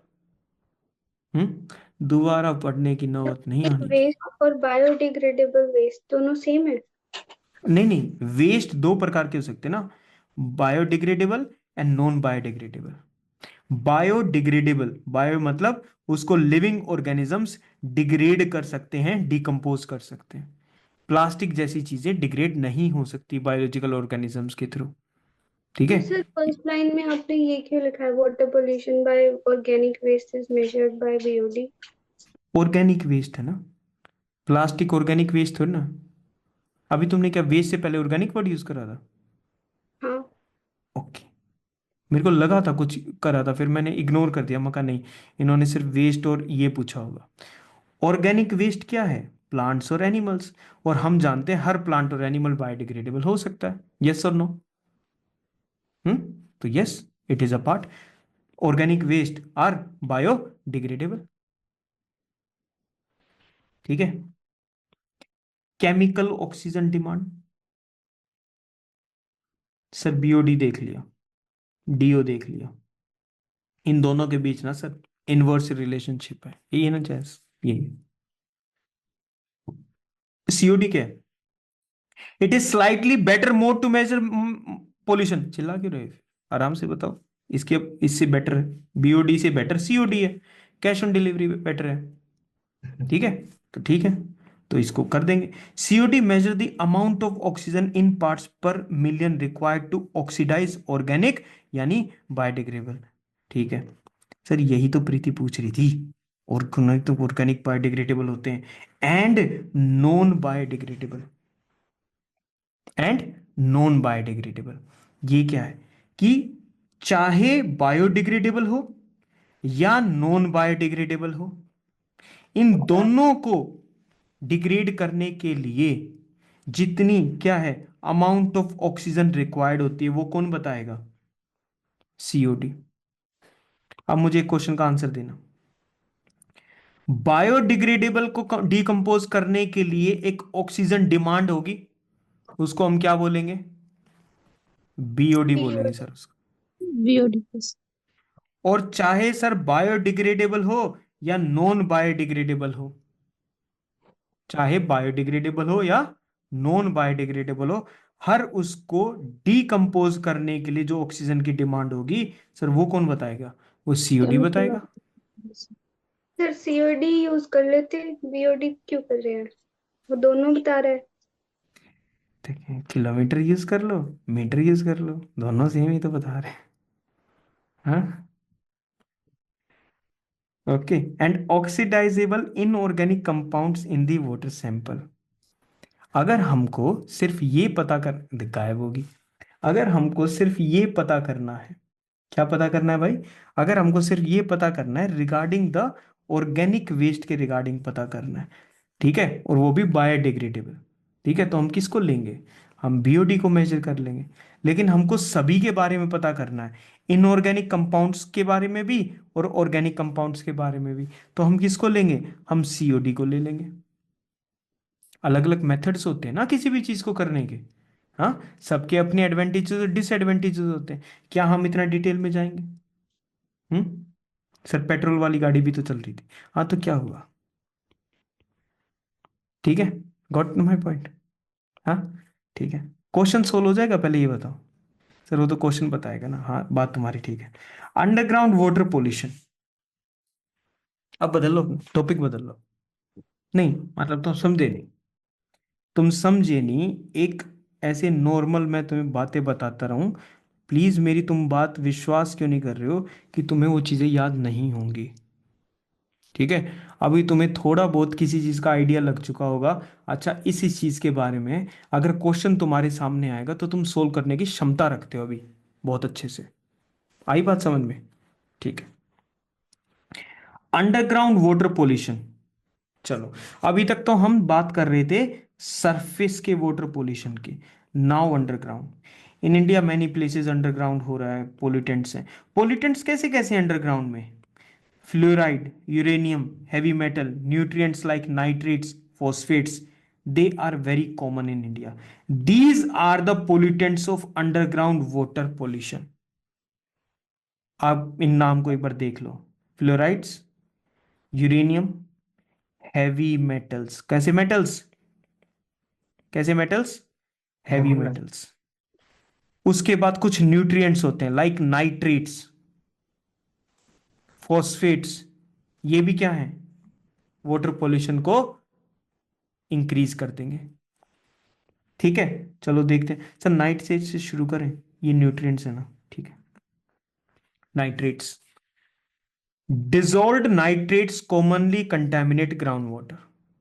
नंबर 1 थिंग, क्या डिजोल्व्ड नाइट्रेट्स कंटेमिनेट करेंगे ग्राउंड वाटर को? यस, करेंगे। Excess nitrate in the drinking water reacts with haemoglobin. Sir haemoglobin तो ये तो आरबीसी के साथ मिलके हीमोग्लोबिन ऑक्सीजन को अपने साथ अटैच करके बॉडी के अंदर ट्रांसपोर्ट करता है। यस और no? Haemoglobin is a oxygen carrying pigment, it is a oxygen carrying protein. ठीक है, यस सर। तो सर अगर नाइट्रेट इंक्रीज हो गया ना ड्रिंकिंग वाटर में, तो it reacts with haemoglobin to form non functional methaemoglobin and impairs oxygen transport. अच्छा सर, ये हुआ आरबीसी। आरबीसी के यहां पर है हीमोग्लोबिन, हीमोग्लोबिन की फ्रेंडशिप हुई ऑक्सीजन के साथ, आरबीसी ने ट्रेवल करा तो ऑक्सीजन भी ट्रेवल हो गया। लेकिन सर बॉडी के अंदर एंट्री होगी किसकी? सर नाइट्रेट्स की। सर कैसे हुई? तो नाइट्रेट्स कैसा हो गया बॉडी के अंदर? एक्सेस हो गया, एक्सेस। नॉर्मल की बात नहीं चल रही, नॉर्मल तो रिक्वायर्ड होता है ना बॉडी में थोड़ा बहुत। अगर स्टेटमेंट आ जाए we don't require nitrate in our body, तो सही है क्या वो? नहीं मतलब 0.00001% कुछ तो चाहिएगा, तो स्टेटमेंट ठीक हो जाएगी कि रिक्वायरमेंट होती है, यस हाँ होती है। अगर लेकिन ज़्यादा आ गया तो सर ये नाइट्रेट जो है ना, ये नाइट्रेट ये इस हीमोग्लोबिन के साथ रिएक्ट करेगा, और जब इसकी दोस्ती इससे हो जाएगी ना, ये इसको दूर कर देगा। तो ये ब्लड जो है ये ऑक्सीजन को ट्रांसपोर्ट नहीं कर पाएगा। ये बोलेगा तो कोई दूसरी सवारी ढूंढ लो, किसी और चीज पे बैठ के आइए। ठीक है, और तो कुछ है ही नहीं। WBC अपना युद्ध करने लग रहे हैं। ठीक है, प्लेटलेट्स का काम चोट को ठीक करना होता है, तो कोई इसको ट्रांसपोर्ट नहीं कर पाएगा। क्या बना दिया इसने? मिथेमोग्लोबिनमीनिया, या फिर अब ये कंडीशन है, इसने बनाया क्या? नॉन फंक्शनल मेथेमोग्लोबिन बना दिया। हीमोग्लोबिन का क्या बना दिया? मेथेमोग्लोबिन बना दिया। ठीक है, इसका मेथेमोग्लोबिन बन गया। कंडीशन को क्या बोलेंगे? मिथेमोग्लोबिनीमिया। ठीक है, also known as the blue baby syndrome. अब जान पूछ के मैंने फोटो नहीं लगाई। ठीक है, ब्लू बेबी सिंड्रोम की अच्छी बात करी मैंने, वैसे मैं ढूंढ रहा था, फिर मेरे से ही नहीं सर्च हुई। ठीक है, methaemoglobin, it is a form of oxygen carrying metalloprotein haemoglobin. Methaemoglobin cannot bind oxygen. Methaemoglobin जो है, मिथेमोग्लोबिन जो है वो ऑक्सीजन के साथ बाइंड नहीं कर सकता। तो बाइंड कौन करेगा? सर जो पहले हीमोग्लोबिन था ना, इस हीमोग्लोबिन का असली नाम होता है ऑक्सी हीमोग्लोबिन, जब ये ऑक्सीजन के साथ जुड़ जाता है। बात आई समझ में? सर इसका नहीं, क्वेश्चन कैसे आएगा? इसका क्वेश्चन कुछ भी आ सकता है। मैं तो UPSC में लगा मिल रखा हूं, है इसका क्वेश्चन। ये तो कितना सिंपल सा है। ये RBC है, पहले नॉर्मल फंक्शनिंग को देखो। RBC के पास है हीमोग्लोबिन, हीमोग्लोबिन मिलता है ऑक्सीजन से, और वो ऑक्सीजन को एक जगह से दूसरी जगह ट्रेवल कर देता है। बात आ गई समझ में? नहीं, मेरी बात समझो, अगर यहां से प्रीलिम से निकल गए, मेन से निकल गए, इंटरव्यू फंस जाओगे। नहीं, इंटरव्यू का क्वेश्चन 2-2 पैराग्राफ का भी हो सकता है, तुम्हें यही नहीं पता चलेगा कि क्वेश्चन क्या है। क्या करोगे? अच्छा लगता है 155 मार्क्स आएंगे जब। समझ को बढ़ाओ। Normal condition, RBC has haemoglobin, haemoglobin attaches with oxygen, oxygen is transported, yes और नो? Normal functioning done. ठीक है, बॉडी में किसकी एंट्री? नाइट्रेट्स की। नाइट्रेट्स किसके साथ रिएक्ट करेंगे? हीमोग्लोबिन के साथ। हीमोग्लोबिन किस में कन्वर्ट हो जाएगा? मिथेमोग्लोबिन में। हीमो मिथेमो। ठीक है, ठीक है, इसमें कन्वर्ट हो गया। इसकी वजह से क्या ऑक्सीजन ट्रांसपोर्ट हो पाएगा? नहीं। क्यों? क्योंकि मेथेमोग्लोबिन ऑक्सीजन के साथ बाइंड नहीं कर सकता। तो अगर लेकर नहीं जाएगा तो क्या ऑक्सीजन ट्रांसपोर्ट अच्छे से हो पाएगा? नहीं। पूरा ऑक्सीजन नहीं रोक रहा है, अच्छे से ट्रांसपोर्ट नहीं हो पाएगा, तो ऑक्सीजन की पूरी बॉडी में कमी हो जाएगी। और जब ऑक्सीजन की बॉडी में कमी होगी तो क्या शरीर ब्लू कलर का होना शुरू हो जाएगा बिना ऑक्सीजन के? यस, हो जाएगा। इसलिए इसको क्या बोलते हैं? Blue baby syndrome. पूरी बॉडी ब्लू होती चली जाएगी। अगली बार से डिसीज की फोटो लगा दूंगा। ठीक है, ओके, ये वाला क्लियर हो गया। नाइट्रेट्स का क्या रोल है? Yes sir. दोबारा नहीं पढ़ना है इसको, हो गया ये अभी याद। ठीक है, हाई लेवल ऑफ नाइट्रेट्स में form carcinogens and accelerate eutrophication in surface waters. ठीक है, हमारी body high level of nitrates, अगर पानी में एंट्री होगी नाइट्रेट्स की बहुत ज्यादा एक्सेस अमाउंट में, तो कार्सिनोजेंस बन जाएंगे। कार्सिनोजेंस क्या थे? Cancer causing. Very good. ठीक है, and they can accelerate eutrophication. Eutrophication याद है? Excess Water excess of body. Nutrient. Excess in nutrients. The excess nutrients in the water body, जिसकी बॉडी। वजह से बाद में जाके एल्गल ब्लूम हो जाता है, बहुत सारी Yes, एल्गे बढ़ जाएगी। तो क्या नाइट्रेट्स उसका वन ऑफ द होगा? main yes. बिल्कुल होगा, हम क्यों मना करेंगे? नाइट्रोजन मिल जाएगा उसके अंदर। ट्रेस मेटल्स क्या होते हैं? Include lead, mercury, cadmium, copper, chromium, nickel. These metals can be toxic and carcinogenic. थोड़े बहुत अमाउंट में तुम्हें ये मिल जाएंगे, इनको ट्रेस मेटल्स बोलते हैं। कौन से मेटल्स बोलते हैं? Trace metals. ठीक है, ये आपको पोल्यूशन में आएंगे। Lead, mercury, cadmium, copper, chromium and nickel, ये मेटल टॉक्सिक भी हो सकते हैं, can be toxic, can be carcinogenic. क्या copper can be carcinogenic? Yes. क्या क्रोमियम नॉन कार्सिनोजेनिक है? No, he is telling a lie. समझ गए इस वाले पॉइंट को? ठीक है, फिर उसके बाद क्या आ जाता है? इनको ट्रीट आर्सेनिक। कैसे करेंगे हम अगर ये हार्मफुल है बॉडी के लिए तो? क्या करेंगे इनको? मतलब वाटर से रिमूव करना पड़ेगा ना? बिल्कुल रिमूव करना पड़ेगा। उसके लिए वाटर ट्रीटमेंट प्लांट्स होते हैं, WTP। ठीक है, अब कौन करेगा? हमें करना है ये? नहीं। ठीक है, आर्सेनिक। बाबा सुनो मेरी बात, तुम बात नहीं समझ रहे हो। अब हम क्या कर रहे हैं? फंडामेंटल। तुम्हें तो लास्ट तक एक भी डाउट नहीं आएगा जिस दिन इसको फिनिश अप करेंगे ना। ठीक है, फिर आ जाए तो इसका मतलब तुम अलग लेवल का कुछ पढ़ाई कर रहे हो, हमको नहीं बता रहे हो बस। ठीक है, फंडामेंटल पे फोकस करो। Next is arsenic. इंडस्ट्रियल और माइन से जो डिस्चार्ज निकलते हैं, माइन समझते हो ना? हाँ माइंस, हाँ समझते हो। Flash ash ponds of thermal power plant, thermal power में से फ्लैश ऐश निकलती है, राख, फ्लैश ऐश। ठीक है, फ्लाई फ्लाई एश। ऐश। हाँ हाँ रुक जाओ, फ्लाई ऐश मुंह से निकल गया। फ्लाई ऐश निकलती है। अब फ्लाई ऐश के ऊपर भी क्वेश्चन आ रखा था, fly ash, fly ash, flash, flash, fly ash. Okay, ठीक है, फ्लाई ऐश निकलती है। फ्लाई ऐश के ऊपर भी क्वेश्चन था PYQ में, उसको बाद में स्टडी करेंगे। ठीक है, फ्लाई ऐश कहाँ से निकल रही है? थर्मल पावर प्लांट से।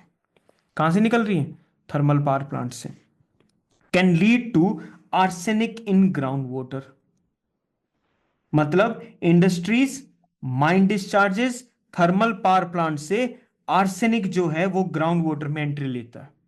क्लियर होगी बात? आर्सेनिक हो गया ग्राउंड वाटर में एंटर। ठीक है। यस। पर इन आर्सेनिक इंडी कैसे हो? अरे बाबा रुको, आने तो हम क्या पढ़ने लग रहे हैं? हम क्या पढ़ने लग रहे हैं? They are different nutrients, there are different metals. ठीक है, there are different nutrients, there are different metals, arsenic is one of them.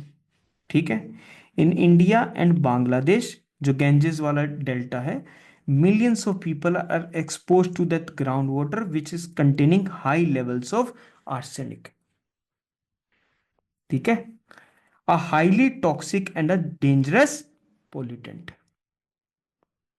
ठीक है, आर्सेनिक क्या हो गया हमारे लिए? It is a highly toxic. Toxic मतलब it is kind of poisonous है, it is yes. Poisonous, it is dangerous pollutant. Yes और नो?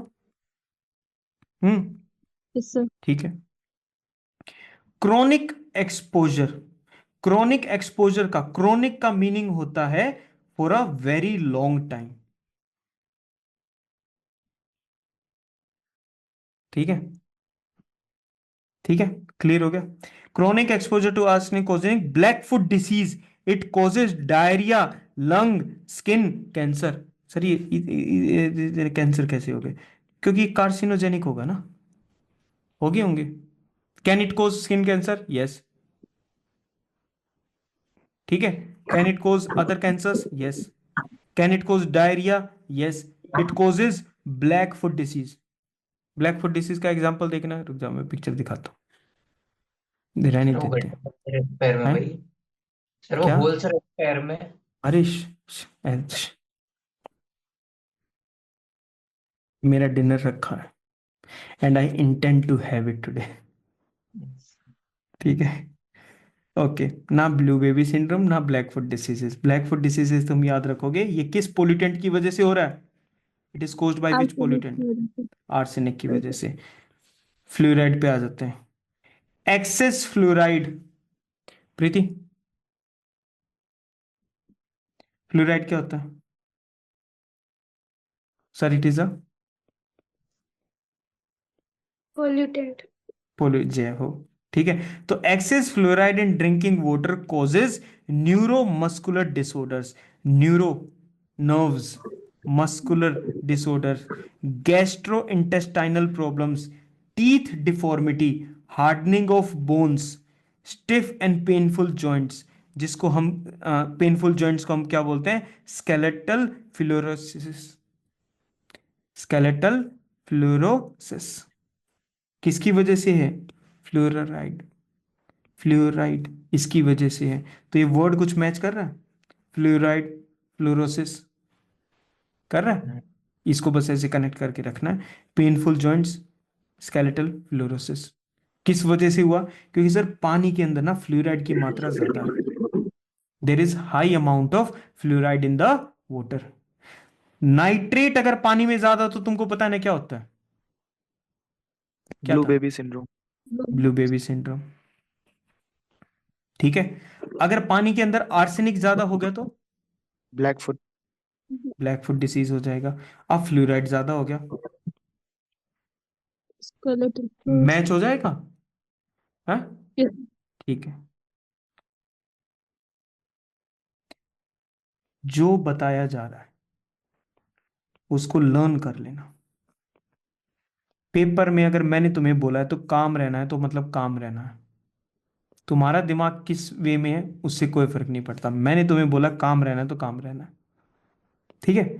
फिर मेरे को 25 की शाम को आके बताना पेपर क्लियर हुआ या नहीं हुआ, नहीं का कोई तुमको स्कोप दिखेगा ही नहीं, बट तुम्हें उसके लिए चीजें करनी होंगी, ठीक है। The world is created by some very big deceiving people, तो try to understand it. Pain in bones and joints, outward bending of legs from the knees is known as knock knee syndrome. ये भी किसकी वजह से होता है, fluoride. Sir ये fluoride है ना, ये सर ये बोन्स से जॉइंट से इन सब चीजों से रिलेशन लग रहा है इसका कुछ बहुत ज्यादा, है ना, लग रहा है ना। बस हमको क्या डॉक्टर बनना है, हमको बस ये देखना है कि प्राइमरी हेल्थ केयर सेंटर अच्छे से काम कर रहा है, डिस्ट्रिक्ट हॉस्पिटल अच्छे से चलने लग रहा है, उसमें साफ सफाई है, पेशेंट के ग्रीवांसेस रिड्रेसल होने लग रहे हैं, हमें डीसी के लिए प्रिपेयर करना, ठीक है, इस पे ध्यान दो। Bones, joints, bending of legs outward, जिस चीज को हम क्या बोलते हैं, नॉकनी सिंड्रोम। अब पैर ऐसे मुड़ जाएंगे, वैसे हो जाएगा, ऐसे हो जाएगा, एक्स वाई जेड बन जाएगा, क्या फर्क पड़ता है, इट इज फ्लूराइड भाई, it is affecting bones and joints. Clear होगी बात। हम्म। Fluorosis is common problem in several states of India due to intake of high fluoride content water. हम चेक करते हैं आरओ को, हम जब तक सर्विस नहीं करवाएंगे जब तक आरओ बिल्कुल ब्लैक वाटर निकालना नहीं शुरू कर देगा, नहीं नहीं ये फिल्टर तो भी चल ही जाएगा, वो चेक करने वाला बता रहा है कि सर पीपीएम ये ज्यादा है वो ज्यादा है, नहीं नहीं दिखने में तो ठीक लग रहा है, साफ साफ पानी लग रहा है, हम उबाल लेंगे, उबाल लेंगे, उबाल लोगे, ये तो गायब थोड़ी ना हो जाएगा, उबाल लोगे उड़ थोड़ी ना जाएगा फ्लोराइड और आर्सेनिक। तो जिन एरियाज में, अब ये बात और याद रखना, इस चीज को मत भूलना कभी, तुम इस पॉइंट को लाइटली ले जाओ, आर्सेनिक ना इस एरिया में ज्यादा है, भूलोगे तो नहीं ना इस पॉइंट को, ठीक है, ओके। क्लियर हो गया, फ्लोराइड से प्रॉब्लम, आर्सेनिक से प्रॉब्लम, ट्रेस मेटल देख लिए, नाइट्रेट्स देख लिए, कुछ ज्यादा प्रॉब्लम है तुमको इन चीजों से। Sir maximum toothpaste contain fluoride sir. Hmm, fluoride जो है टूथपेस्ट के अंदर क्यों होता है, कहाँ गया, सर इसलिए मैं दंत टीथ के बेटर के लिए। लेकिन अगर तुम लगे हुए हो, लगे हुए हो, लगे हुए हो, लगे हुए हो, लगे हुए हो, लगे हुए हो, एक्सेस हो जाएगा, ठीक है। तो children should not be allowed to eat toothpaste ना, why did you eat the toothpaste, it was minty, so what।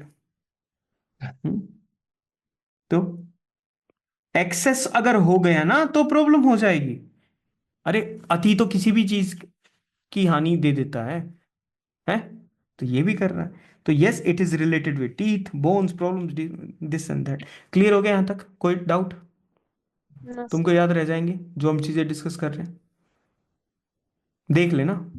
Yes, sir. हाँ सवाल है Yes, पेपर sir. का। Algal Bloom. ठीक है, हम आराम से ऐसे ही चलते रहेंगे विदाउट एनी इशू, क्योंकि टाइम हुआ नहीं ना, 2 घंटे भी नहीं हुए मुश्किल से, विद ब्रेक भी ले लिया तुमने तो। एल्गल ब्लूम, तुम्हें अगर प्रीलिम्स पावर प्ले शुरू होने दो, तारे दिखाता हूँ ये एक्चुअल में तारे होते क्या हैं। फिर तुम्हें 2 लोग दिखाऊंगा, तारा और सितारा। तो ऐसे नजर आएंगे तुम्हारी आंखों में। ठीक है, मतलब I am telling you it's going to be hard. मनो हमको पेपर क्लियर करना है ना, अपना टारगेट ही है पेपर क्लियर करना है अपने को। ठीक है, अब उसके लिए अपनी बातचीत पहले ही हो रखी है कि हम किसी भी लेवल के हार्डवर्क के लिए तैयार हैं। ठीक है, और अगर तुम में ये आदत है कि नहीं हमको पीडीएफ दे दो, हम आराम से बैठ के इसको लर्न कर लें, तुम उस चीज पे ध्यान दो जो ध्यान देने वाली है। तुम बैठो भाई, तुम्हारा दिमाग ऐसे कॉन्टिन्यूस चलना चाहिए। ये छोड़ दो पैसिव, पैसिव वाला एटीट्यूड खत्म कर दो। अगर तुम्हारे दिमाग में चल रहा हो तो पैसिव नहीं चलेगा कि ठीक है सुन रहे हैं हो जाएगा, ना ना ना ना ना ना। Paper paper paper. Algal bloom, algal Bloom या फिर तुम इसको एल्गे ब्लूम बोल लो। ब्लूम हमको समझ में आ रहा है, it is hyper increase. Bloom मतलब एकदम से खिल गया हो सब कुछ। ठीक है, it is a rapid increase और accumulation of population of algae in fresh water. Sir दिखाई तो दे रहा है एल्गे की पॉपुलेशन ब्लूम हो जाएगी, तो उसको हम एल्गल ब्लूम बोल देंगे। या मरीन वाटर सिस्टम में often recognised by discolouration in the water. Sir पानी हरा हरा सा हो जाएगा कुछ, है ना, ऐसा ही हो जाता है ना, पूरे पे ऐसे हो जाएगा एल्गे पिगमेंट्स की वजह से। The term algae encompasses many type of aquatic photosynthetic organism, both macroscopic like seaweed and microscopic like cyanobacteria. अब तुम्हें देना है ध्यान। सर अभी तक क्या देते, और दो। एल्गे जो ये वर्ड है ना, एल्गे ब्लूम, इस वर्ड का बेसिकली मीनिंग क्या है? एल्गे का मतलब होता है different types of aquatic photosynthetic organisms. कैसे ऑर्गेनिजम्स है? पहली बात तो ये फोटोसिंथेटिक है, ये अपना खाना खुद बनाते हैं। ठीक है सर, इसमें से आपको कुछ मिलेंगे मैक्रोस्कोपिक, मैक्रोस्कोपिक बड़े लेवल के। कौन से लेवल के? बड़े लेवल के, लाइक सीवीड सर। ठीक है सर, याद हो गया, सीवीड मल्टी सेलुलर है, कहीं और भी आ गया तो काम आएगा। क्या पता क्वेश्चन आ जाए which of the following are multicellular. Seaweed मिल गया तो उसके अंदर फिर क्या करोगे? ठीक है, वीड खाते ही तुम्हें एक इंसान के दो दो नजर आने शुरू हो जाएंगे, मल्टी सेलुलर। ठीक है, ओके। माइक्रोस्कोपिक यूनिसेलुलर ऑर्गेनिजम्स भी होती हैं algae, like sir cyanobacteria. Cyanobacteria is also known as Blue green algae. Blue green algae. Fatima मतलब एकदम सॉलिड जा रहे हो, ये नहीं पता कैसे जा रहे हो बट सही जा रहे हो, चलते बढ़ो। ठीक है, और मेरी नजर वजर नहीं लगती, चिंता ना करो। Algal bloom commonly refers to the rapid growth of microscopic, नहीं बाकियों को भी आता था वो, तो मेरे को किसी और चीज के लिए भी वो करना था, उसकी तुम ये हमको नहीं बोला, सबको बोल रहा हूँ तो पेपर सबका क्लियर होगा। Algal bloom commonly refers to rapid growth of microscopic unicellular algae. Macro की बात चल रही है यहां पे, बोलो नहीं। जब हम एल्गल ब्लूम की बात करेंगे, we are talking about rapid growth of micro unicellular algae and not macroscopic algae. यानी अगर सीवीड ग्रोथ होगी किसी भी लेक में, पॉन्ड में, क्या हम उसको एल्गल ब्लूम बोलेंगे? ना। जैस ऐसे करो, नहीं बोलेंगे इसको। ठीक है, an example of macroscopic algal Bloom is the kelp forest. अच्छा, केल्प, केल्प फॉरेस्ट वर्ड तुम्हारे सामने जब भी आएगा, तुम्हारे दिमाग में 2 बातें आएंगी, अंडर वाटर और एल्गे।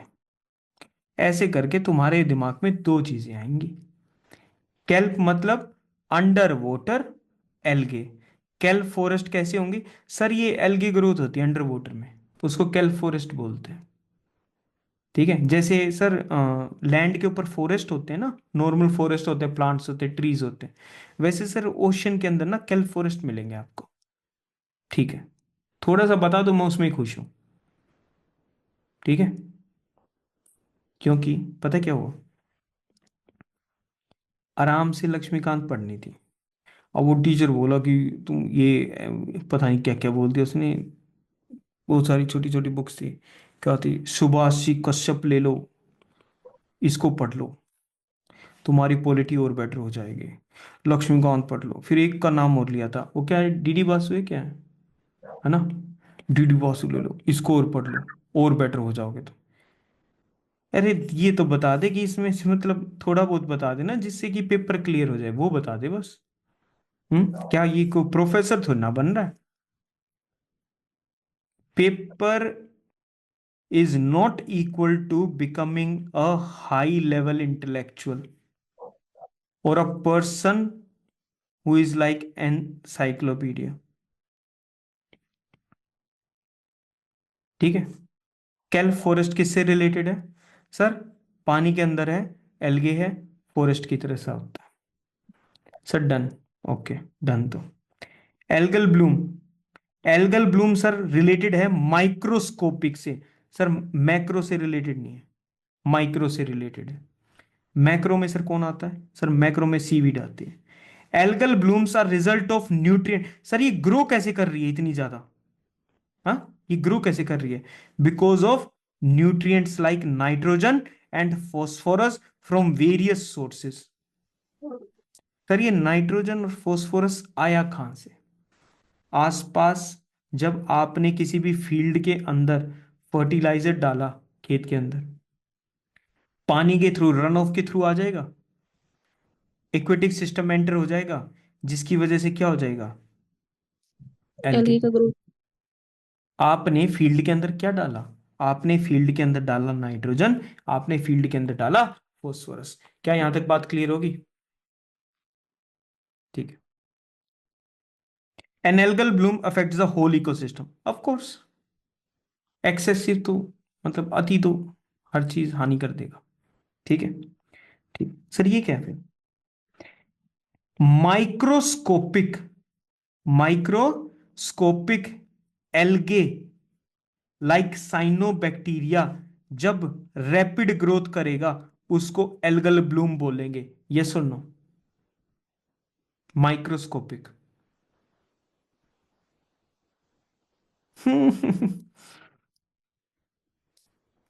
माइक्रोस्कोपिक वाले को बोलेंगे नहीं बोलेंगे, बोलेंगे। जा चुके हो।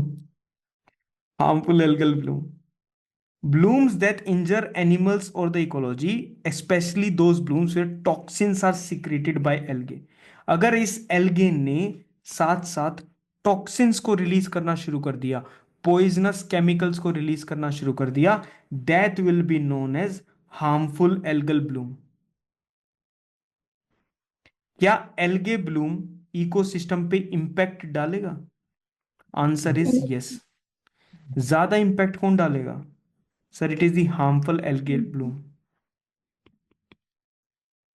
क्योंकि सर इसमें से ना अब की बार एल्गे में से ना टॉक्सिन्स भी निकल रहे हैं सर, पॉइजनस जैसी कोई चीजें निकल रही हैं, उसको सर हार्मफुल एल्गल ब्लूम्स बोलेंगे, जिसकी वजह से फिश जो हैं वो मर जाएंगी। Cities cutting off water to the residents and states having to close fisheries, the process of over supply of nutrients leading to algal growth is called eutrophication. ये यूट्रोफिकेशन तो आपको पता है, जब बहुत ज्यादा न्यूट्रिएंट्स इंक्रीज हो जाएंगे, ठीक है, वो क्या था, eutrophication. Effects of HABs can be worsen, or worsen. जो HAB है ना, हार्मफुल एल्गल ब्लूम्स, वो और भी ज्यादा खराब हो सकता है locally due to wind driven by Langmuir circulation and their biological effects. ठीक है, इस टर्म को बस कैसे याद रखोगे, आपको बस ये याद रखना है कि एक हार्मफुल एल्गल ब्लूम है, हार्मफुल एल्गल ब्लूम है, ये है, ये हो गया harmful algal Bloom. Why it is harmful algal Bloom, because it is releasing toxins. ठीक है, अब एक लाइन में सुनना, बिल्कुल एक लाइन में।